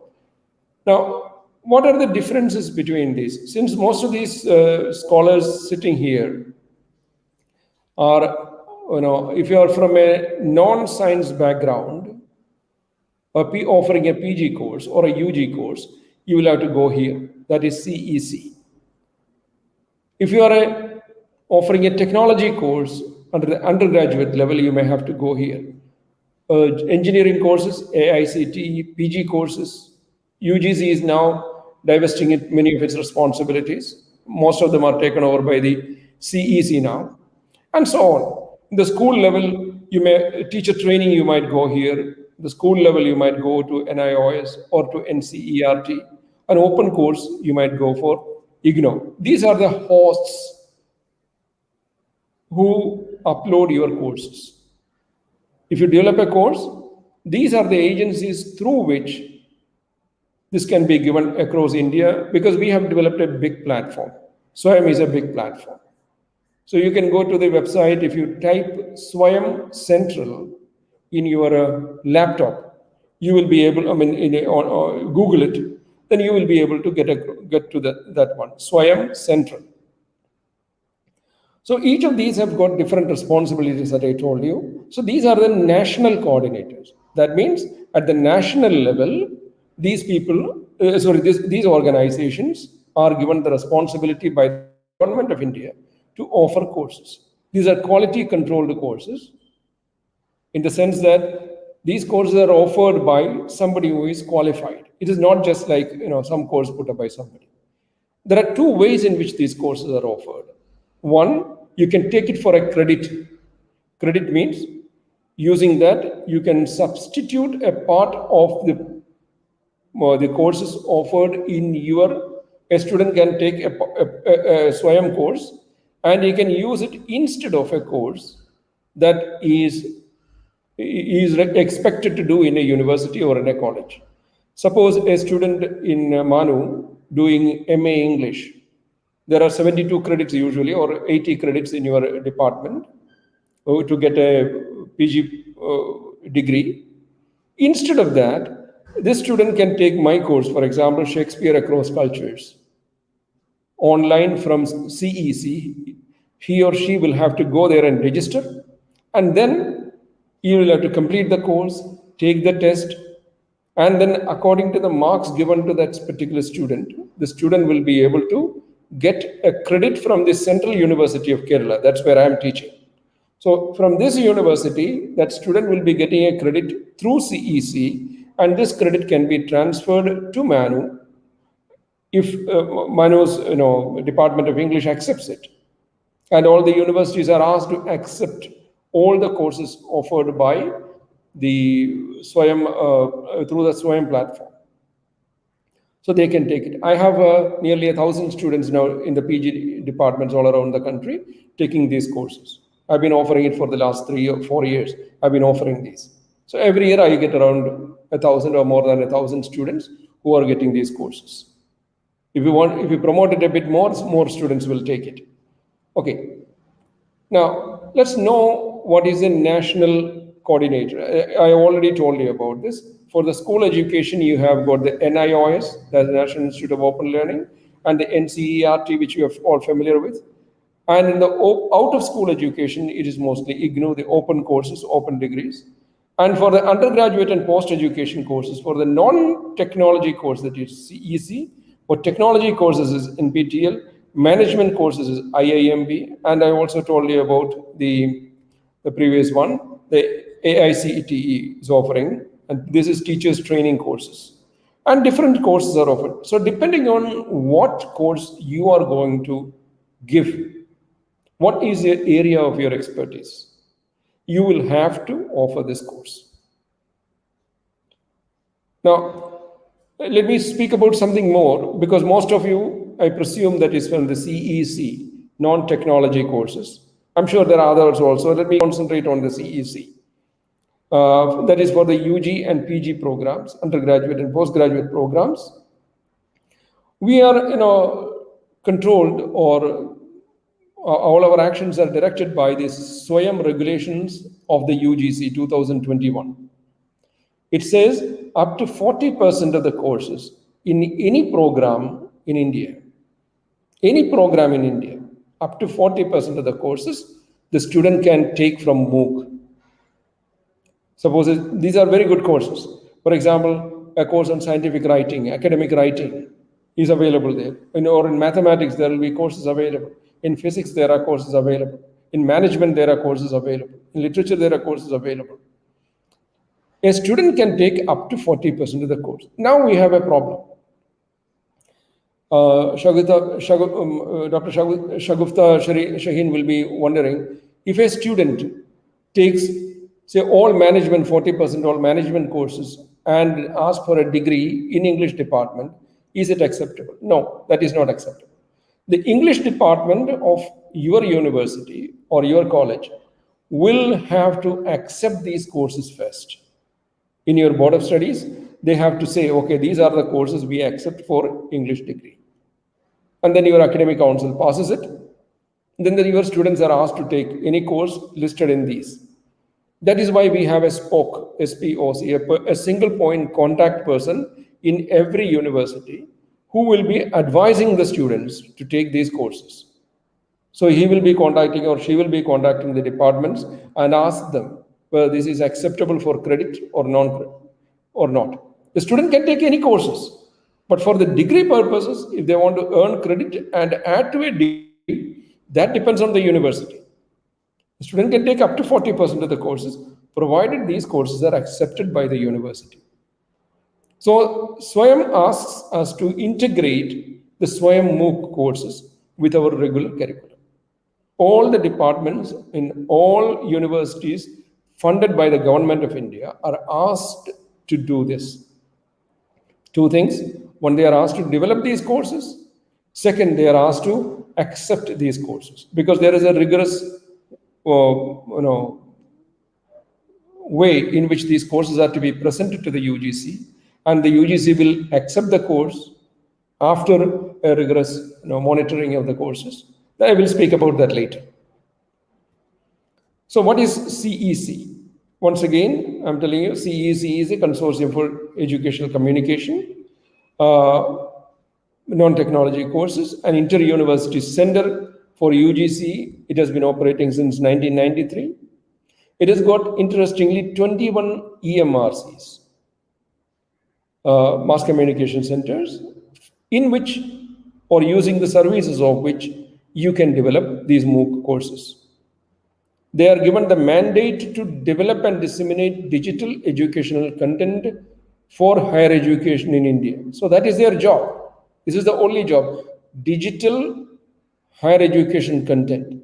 They should develop it and they should disseminate it. So these are the agency given with which is given a very clear mandate. This is your job. So it has the largest depository of digital content in India at present. You ask for any course, this department, this consortium will have this. How this network of the CEC all over India, you can see that in Hyderabad also, in Iflu and Usmania, they have the EMRCs. So anybody who is living in that area, they can take an appointment with the EMRC there, and you can shoot your videos there. You can get your videos edited there. They started, as we discussed, earlier by about 1984, but now 1993 onwards, CEC has taken it over. Now they are giving these programs in this TV and through internet technology, ICT also. They are running these programs. Now, this is how the semester of the SWAYAM program runs. If you go to SWAYAM Central, you will find this schedule of the SWAYAM program. I'm giving you all the programs till now, till June 2021. And you can see the number of courses they are offering, the type of number of students, it is increasing, and the kind of certificates that are being given, awarded. So you can see it is not that, students take a lot of students registered and that all of them get a degree. No, that is not possible. The examination is rigorous. The assignment part is rigorous. And we have means to check through if the student is committing plagiarism. Obviously, we are not going to permit that. So there is a rigorous way in which the assignments are checked and questions are asked, and a wide variety of questions are there. There may be objective questions, there may be short questions, there are long questions, and all possible permutations and combinations of questions are available with in the SWAYAM platform. So you can see that usually it is on July to December, and from January to June. This is how the semester runs. Every year it is running, and during the COVID time, it was of immense help to many students. One word about the UGC credit framework for online learning courses through SWAYAM regulations 2016, and it was modified in 2019 also, as I told you. In this one, you can see that up to 20% of credits can be taken. Later amendment, it increased up to 21 amendment, it took up to 40% of the total courses. So it is mandatory. No university, no college in India can deny a student taking a SWAYAM course. If you develop a SWAYAM course, the student is entitled to take that course. No department, no university can deny a student from taking that course or accepting or including it in the credit framework. Up to 40% of the classes. So that's why UGC makes it very clear that they go for reasonably good teachers. They will screen it. There's a rigorous screening process, and every year they are calling for it. Otherwise, you can easily go to their website and you can upload, a proposal. If you want to develop a particular course in a particular medium, it can be uploaded. But you also remember this. This is an expensive proposition.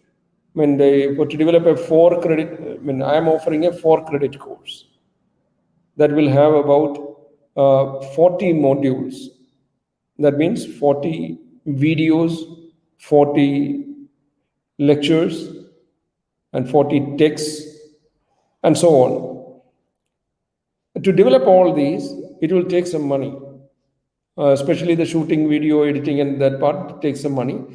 It costs about 13 lakhs, and then it is uploaded, and it carries the brand image of UGC. So our academic standard, our academic image also depends on the kind of courses offered through the UGC. So the UGC is making sure that good courses are offered. They are selecting good academics. So you can do that. Only thing is that you have to work a bit hard to get into that bracket. But the UGC is always asking, always there is a demand for these kind of courses. So let's come to the more practical things now. For the basics, let me say that generally we have the confusion about terminologies. A paper, the word is we have many papers in a course or MA course. People used to say MA course earlier, but now we say MA program, and a paper is replaced with the word course. And earlier we were giving marks, so these many courses are to be done. Now we say, instead of we say a course carry a certain weightage, and that weightage is counted in terms of credit. And the credit course, and there is non-credit course. Some courses carry credit, some courses don't carry credit. A credit course is a course that allows an academic curriculum, and for which credit transfer is permissible. A student takes a credit course, and that credit earned from, say, JNU can be carried over to Central University of Kerala or to the University of Kerala, University of Hyderabad. So that can be carried. But there are other courses for which there is no credit and which is not done for a credit, but just to enhance our own knowledge. There are brilliant courses out there to do that. So course structure is like 12 hours of lecture videos. I'm speaking about a 4-credit course. 12 hours of lecture videos. That means, but then it is not, 20 hours of lecture videos. It is not 20 hours that matter. It is actually 40 lecture videos. Each lecture video is about for 30 minutes. So 20 hours of lecture videos, 20 hours of text. Students should be able to read for 20 hours. So half an hour text to read, half an hour video to watch. And then content should include self-assessment, assignments, quizzes, an e-book, a transcript of the video, the frequently asked questions, the glossaries. So if the case studies are necessary, include that. Tutorials, the student can contact every week, for example. My student can come and ask me questions online. There's a dedicated hour when the students can log in and ask me questions online. It's not a video, but it is audio. Maybe I'm sure soon that will also become video chat. Video chat has become very common. And some reference books are given there. This is the basic things that we provide the students. So look at these terms: course, credit course, course structure. At the end of it, the student will be given a certificate. The certificate is awarded by the UGC or the CEC or the national coordinator. It will have the stamp of the Government of India. It will have the stamp of the UGC. It will have the stamp of SWAYAM. So it is an official certificate that the student brings to your university or your college for credit transfer. We cannot deny that. So a certificate is something awarded to the learners after satisfying the passing criteria set by the national coordinator. CEC, for example, this much of mark is required. Say, to get a pass percentage, to get a first class this much, to get an A plus, and outstanding, the different grading, they have already set the marks. And credits will be, the learners will be assessed through a proctored exam, how to earn the credits. At the end of the proctored exam, at the end of the course, and the credit will be transferred to the learner's academic record or mark sheet by the parent institution. Now, major features of the SWAYAM. If you look at the course type, we have already said that, there are credit courses and non-credit courses. Course components, there are 4 major components: video lectures, which are downloadable, the assessment through tests and quizzes, and online discussion forum. And then eligibility, anyone, anytime, anywhere. There is no fixed time for you to learn this. You will be giving a period. For example, our unit, usually I will be releasing all the 40 units, not all on a go, but a week I will release 3 units. And after 2 weeks from the release of the unit, I'll be asking for an assignment. So that assignment may have some bearing on the next unit that being released in the next week. So after 2 weeks, I'll be giving 2 weeks time for them to submit the assignment. After this time, student will not be able to submit that assignment. And there is no reassessment. That is in my course. But there are people who are allowing them multiple courses, multiple assessments, multiple submissions. But in my course, I don't permit that because it's mostly written examination and the assessment of it takes some time. We generally give them this format. In every week, a certain number of, usually I release 2 or 3 units.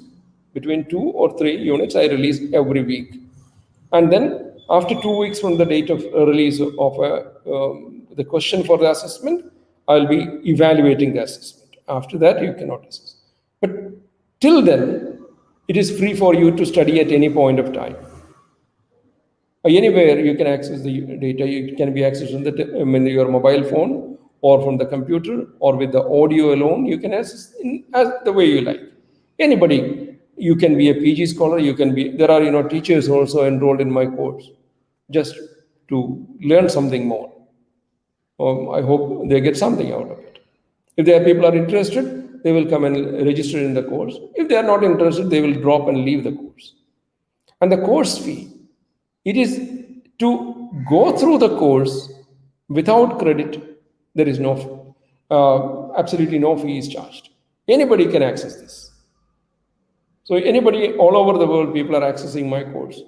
On the other SWAYAM courses are also, people are accessing these courses without paying any fee. They just register there in time and access the videos, access these texts, and they can study on their own. But if you want to get a credit and a certificate, a certain minimal fee is to be paid. The fee is not much, maybe 1,000 rupees or something. Then you have to pay that fee, write the exam, get your credit, finished. It's a nominal fee. Now, who are the primary stakeholders in this SWAYAM process? One is the national coordinator, that's the UGC, CEC, NPTEL, NIOS, IIM Bangalore. Then the course coordinator. So that's me, for example. In my case, I'm the course coordinator. I have another friend in my department who is offering another one, Dr. Raghavan. He's another course coordinator. Then you have another 2 terms, host university. We are from the Central University of Kerala. And the Central University of Kerala, because they have employed us here, and they know about our quality, and because the course is routed through the Central University of Kerala, and they have already gone through the material, accepted the material through our Board of Studies. Now this course is hosted by the Central University of Kerala. So the Central University of Kerala will be giving the 4 credit to the student who is taking who passes in the examination. And the parent university means where the student studies. Suppose a student from MANUU is taking this course. MANUU is the parent university. If they are taking the Shakespeare across cultures, my university, that is the University of Kerala, is the host university. Then the students, the people who are actually in the business. So these are the primary stakeholders. Of course, there are other people in between, but these are the primary stakeholders that we have. So the national coordinator is the NC, is a national level agency or an institution designated to coordinate the production of the online courses. And it also oversees their quality and delivery in a particular discipline. So what do? They also, when I give a proposal, they have their expert body, they will send their proposal to an expert body.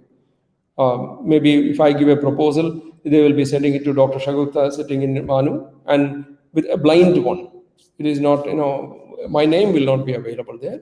It will be a blind proposal given to them. And if they okay it, they will be putting it to a committee. And if the committee accepts it, okay, I might be asked to give a small presentation, maybe a video, in order to, that's the second round of assessment. And if the second round of assessment, if the committee is satisfied, I will be given I think about 10% of the money, total money, 10% I will be asked, and I will be asked to submit 2 modules in the beginning, again to assess the quality. So they will be looking at the quality of the videos that I sent, 2 half-an-hour videos, and the 2 texts for that unit, and the assessment questions, and that will again go to a committee, and the committee will assess it, and they may accept it or reject it. If it's rejected, my project stops there. If it is accepted, my project continues. They will release the rest of the money and ask me to develop the entire course within a certain period of time, and I will be asked to do that. So what is the role of this national coordinator? They have to identify the course coordinator. For example, CEC, the national coordinator, identified me as a course coordinator for one course, that is Shakespeare Across Cultures.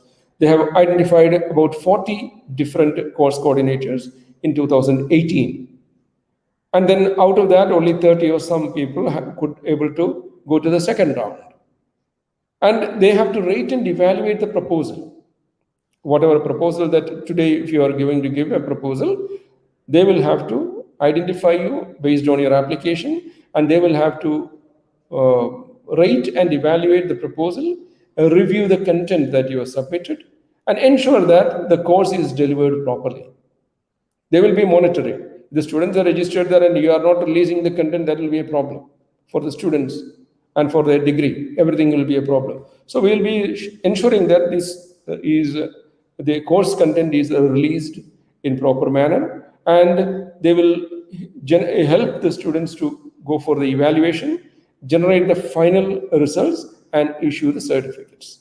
So I'm just telling you what are people doing. Now, what is my role as the SWAYAM coordinator, or a course coordinator? What is my role?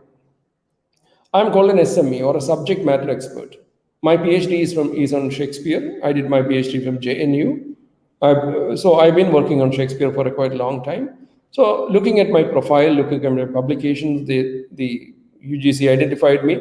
Okay, this person can or may be able to develop a course on Shakespeare Across Cultures. So they gave me one. So I am a subject matter expert, and I should be from a reputed educational institutions or from an industry. Sometimes we may even need people from industry who can give a good course. Somebody who is doing a postdoctoral, or somebody who is doing a very good management, and they can also offer courses. So he is supposed to be a specialist in the identified field. Where there is a lack, the UGC will be asking, okay, produce this course, give us this course. So wherever there is a lack, people are asked to supply courses. And he is interested with the task of developing an online course in the area given by the national coordinator. So what is my role? I have to develop the course content.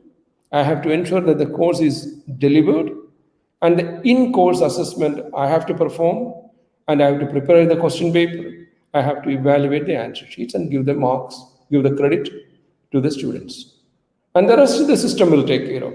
Once I give the mark list to the CEC will be asking the Central University of Kerala to give the credit, transfer the credit, and then the credit, they will be issuing a certificate to the student along with the signature of the controller of examination of my university, and from the CEC, there will be a signed document which will be given to the student, and the student can take this course to his university and submit it there and say that we need this credit.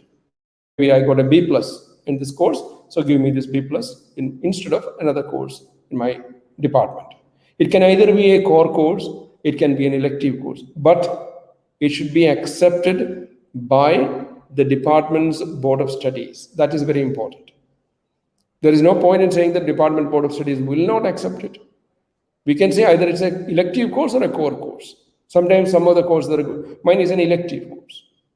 Shakespeare Across Cultures exactly is not a mandatory course. It's an elective course. If the people want it, they can take it. But if somebody is offering a course on, say, novels, it can be made a mandatory course in general. Or some universities say, no, look, we don't look at the novels as such, we go by period-wise, say 18th century novels. Well, then that is acceptable for us, not this kind of a course. Well, you can say, okay, we accept this course as an elective course, not as a core course. That's also possible. So, in the course, what do you do? What do I do as a course coordinator? What I do is that I submit my proposal on my own or through my institution. Since if I am from an industry, I can submit on my own course. Since I am working in the university, I am supposed to give this course through my institution. And what should I give in the proposal? I should give an introduction to the course, very short one, not a very long write-up, very short one, the briefest and the most communicative kind of write-up. And a detailed outline of the course, in the sense that I'm going to do it in the 40 modules, which are the 40 modules in a 4-credit course, or which are the 20 modules in a 2-credit course, or which are the 10 modules in a 1-credit course. UGC is generally taking 2-credit or 4-credit courses. So either 20 modules or 40 modules, 40 units. So I have to explain that I'm going to cover the entire syllabus using these 40 modules. As teachers, I'm sure you are all familiar with how to exhaust a subject. And then develop, once it is accepted, the process that we said earlier, we have to develop with the financial assistance given by the Swayam National Coordinator, either CEC or UGC or NCT, whatever it is. You have to develop what you call the 4 quadrants. We'll come to the 4 quadrants soon. Should I develop all the 40 units on my own? No, that is not necessary. You are only the course coordinator. Remember, you are only the coordinator of the course. Either you can do it on your own, there is no problem. Or you can identify the people who can give these lectures.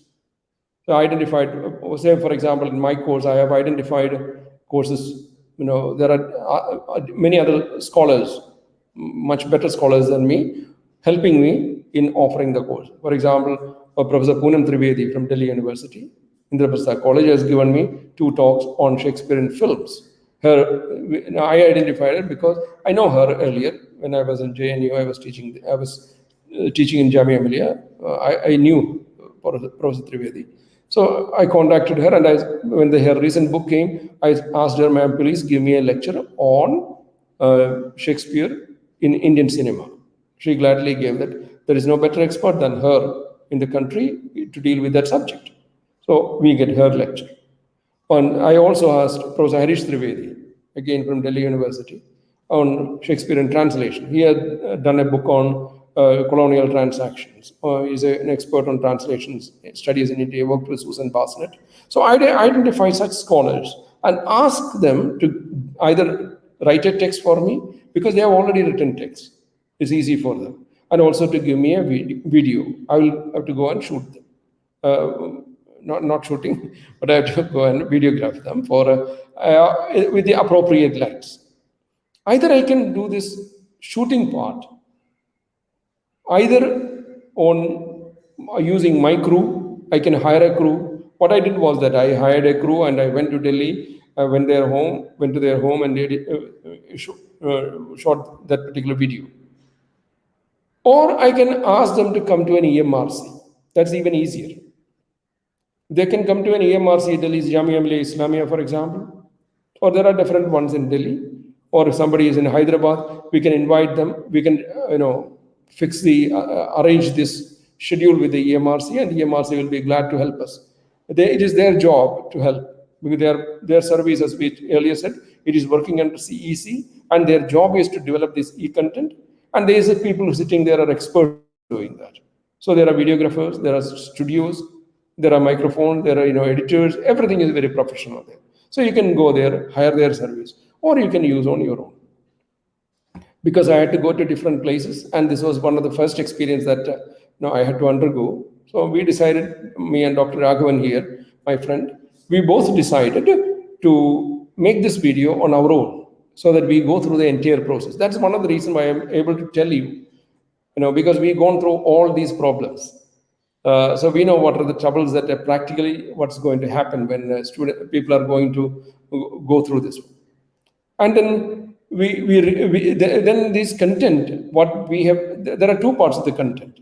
One is the text that you are developing, and the other is the text that is delivered on the video. So I have to get it reviewed by an expert. Even if I am writing, I know I'm an associate professor. I know that I am pretty good in the subject. That's why I am given this one. Everything is fine. But still, this content that I have written is to be ratified by another professor. It should be of the rank of a professor in a university. We give them and we request them to go through this, to review each of these 40 modules. It need not be the same person, different experts can be given. So with their comments, we get a detailed course content reviewed. Both the videos, with the videos, it is not the professors who are going to do that. Videos with the technology, the technicians, I mean, with the EMRC or MCRC. There are people who are good at looking at the quality of the video, the sound, everything. So we ask them, please help us in doing that. And of course, theirs are paid. For each of these, payment is given by the UGC within the payment that we get. Now, when I was developing it, there was, for developing 40 modules, it was 13.5 lakh rupees. So we have to divide it equally. They will be giving you a schedule. How much is to be paid for the course developer? How much is to be produced, given for the course, one who is delivering the course? How much is for the course reviewer? How much is for the video shooting? How much is for video editing? How much is for special effects? Everything they will say. Accordingly, we just have to pay. There is nothing, if you give it to the EMRC, they will do the job very easily. But if you are going to do on your own, it is more difficult. But then, if you are in under control, you can meet you can develop this course within your budget. There is not much of a problem. But anyway, this review is very important. So 2 professors have to review each of your unit, and this video is to be checked by somebody that also is to be reviewed. Content reviewing and video reviewing. And once that is done, you can pack it to the UGC. You can upload it. Actually, from nowadays, there's no need to go to somewhere else. If you go to EMRC, they will upload it. Otherwise, you can upload from your own institution, provided they have a good bandwidth. We uploaded all the videos from our own university. So it was not a very difficult one. It's a process of trial and error. You can learn it very fast. It's an enjoyable process. And then you offer it for the first time. I offered first time in 2018. I offered for first time. I was very happy. There are always these difficulties. It was a very difficult process to go through developing, editing, shooting, and so on. But after that year, 2019, it became much easier. I don't have to do anything. The course is already there. All I have to need to give is, I have to give them the permission. Okay, I am also offering in 2019. So if there are more students to take, if the students if there is more than 500 students in a course, okay, that course is a successful one. That's at the PG level. We cannot expect more than that. But there are courses at the undergraduate level. There are courses in the UGC which is being taken by more than 20,000 students, Indian courses, our own program. But that is the undergraduate level, not at the postgraduate level. So all these courses are acceptable. If they are acceptable to the UGC, they will be asking you to offer it again. And every time that you offer the course, you will be paid extra money to pay the course, because you are sacrificing your time. Remember, it is not very easy. In the sense that you have to dedicate some time, you will have to have some kind of taste for it. And you should be willing to communicate with the students. And for that, you need to promote your courses. Maybe how will you promote your courses? I write in my Facebook, I write in my LinkedIn, I write in my Twitter, I write all the other media that is available to me. I promote, I say, okay, I'm offering this course. I may be releasing a small video of that particular course. Some of you might have come across those courses if you have watched it. So there's a promo video and there's a small brochure about it. And then we'll be saying, okay, this is what we are going to promote. And then after the course, we will be offering the course, you will be releasing the units, you will be answering the questions, you will be monitoring the students, and you will be evaluating the course. Then the course is over. The course is run for about 16 weeks. That's it. And for the next semester, again, it can be offered. I offer once in a year. I don't offer twice in a year. Because to offer it, there are not many PG students who would be interested in that. So I generally offer once in 2 years, sorry, once in every year. Although there are 2 semesters in which I can offer, I offer it only once in 2 years. But there are many people who offer it twice in a year. That's also there. So the SWAYAM initiative is a digital platform which gives an open access to information, education, and learning anywhere, anytime, anyone, empowering students in this country. About 20% course weightage for students opting for the course in SWAYAM, up to 40% right now. Access up to the best knowledge, best teachers. It is not I am the best teacher, but I will make sure that I will choose the best teachers that I know, because I am in this field. Since I'm my PhD in Shakespeare, I know who are the best ones available who is teaching in Shakespeare. So I will, and also looking at the accessibility to them, I'll be trying to give the best possible courses. So it is not necessary that just because I'm offering my course, I'll be teaching the whole thing. No, content may be written by somebody, the course may be developed by somebody else, and the video may be developed, the video presenter can still be another person. It is not necessary that the one who is writing the content should be the presenting. No, you can make it, different formats can be made.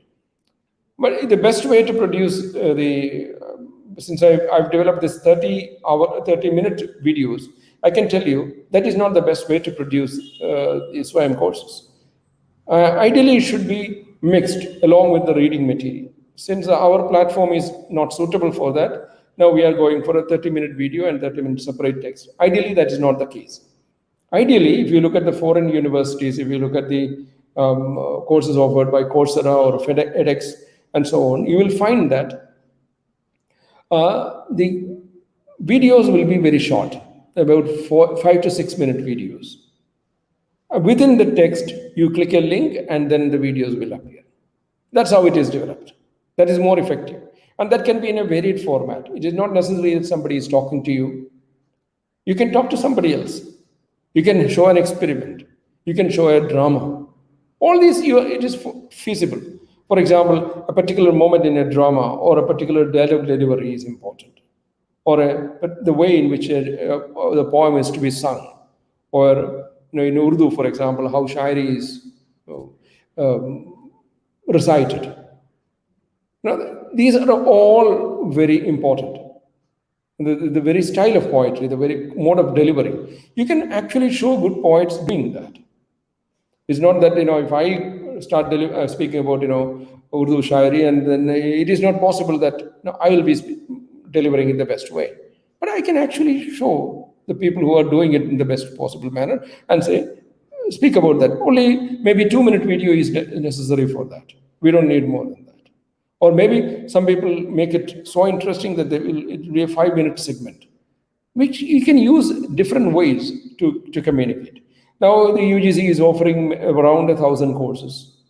SWAYAM is offering around 1,000 courses with about 9 coordinators and 1.8 million enrollments, so on. So UGC actually needs you, because right now it is our responsibility in this country to give these courses. This has come a big blessing for the students during the pandemic. Instead of showing my face, in this case, you become bored after some time. Instead of seeing my face, this is better to see a screen. A movie would have been even better. Had I been a smarter person, people would have been more interested in watching it.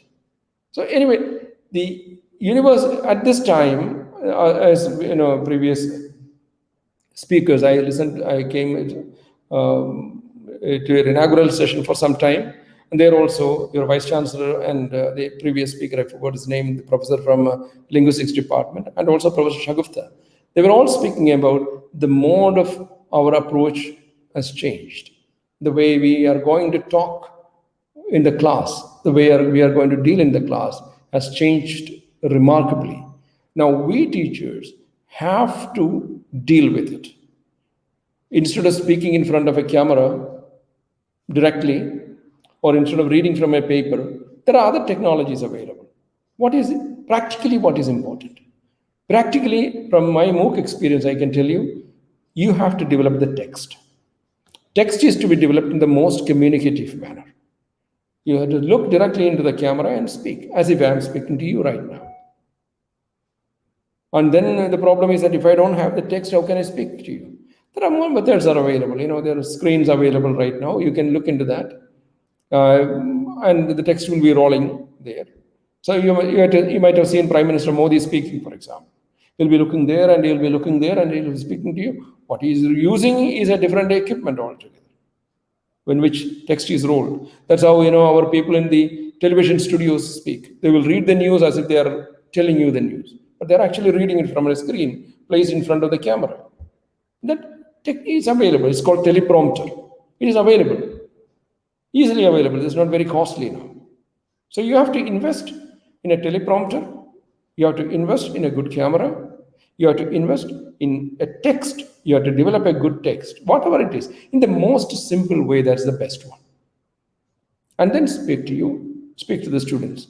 If you don't need, it's not necessary that you have to need a teleprompter. Some people can speak straight. But if you have a written text, the delivery would be more precise, more concise. And then you can, if you know the subject, you only need those points there. Then you can speak, just like what I'm doing right now. I know these points already, so I don't need to look at and read that every time, but I can speak to you straight by looking at the camera and maintain a pleasant face. Mine is not exactly the most pleasant face that you might see, but then you can have a pleasant face because students love to talk to them. I have more to go, but then I think I will stop here because already time. I don't want to overshoot your time. So if you have any questions, I will be most happy to respond. Now I'll be most happy to respond if you have any questions.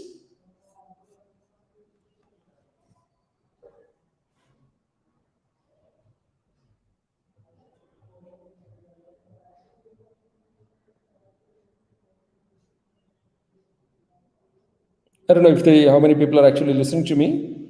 I think it was communicative enough. If you are going to develop some questions, yes, I can. Or if you have some doubts, there are two categories of people who won't have any doubt. One, those who have understood everything, and second, those who have not understood.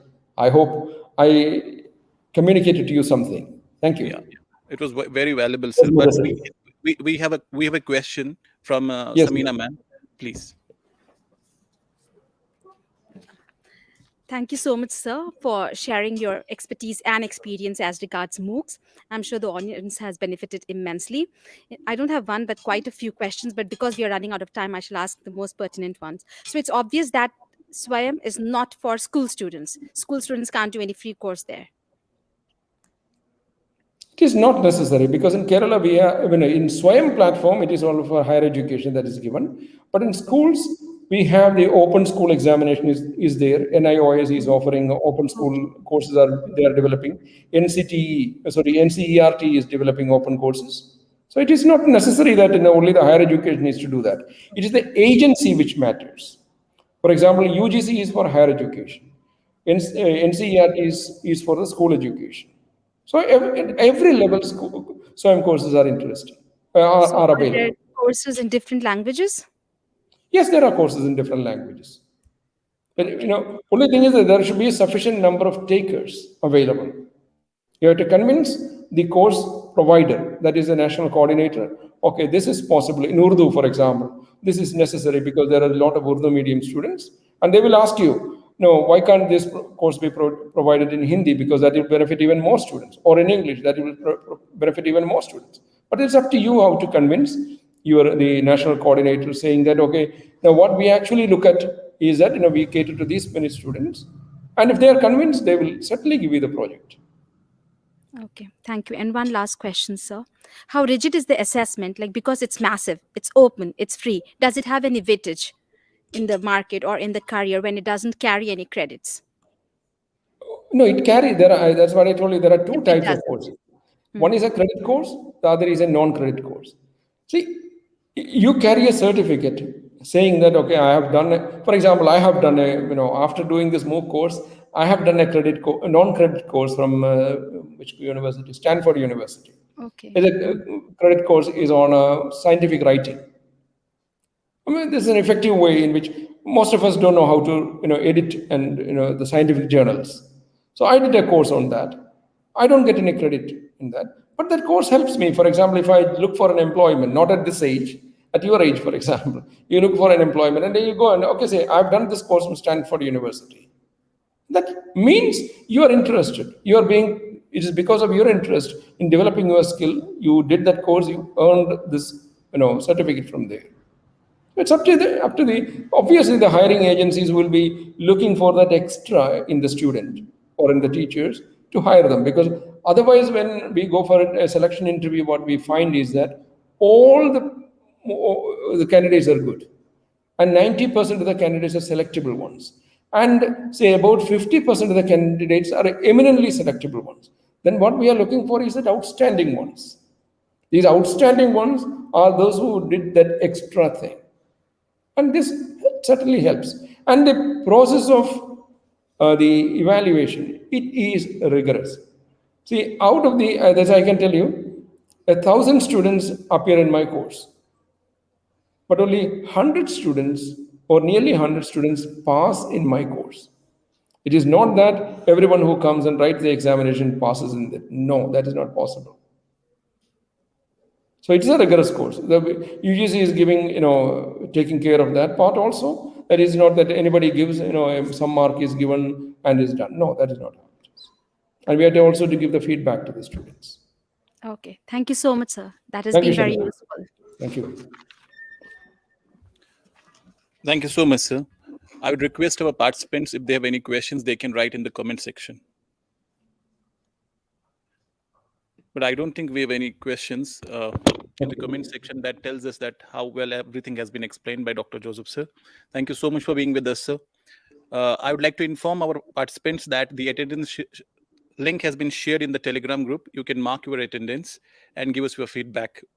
I would also like to inform you that we shall meet again at 3 to 5 session for paper presentations. Till then, take care. Thank you so much. Thank you. Bye-bye. Thank you so much.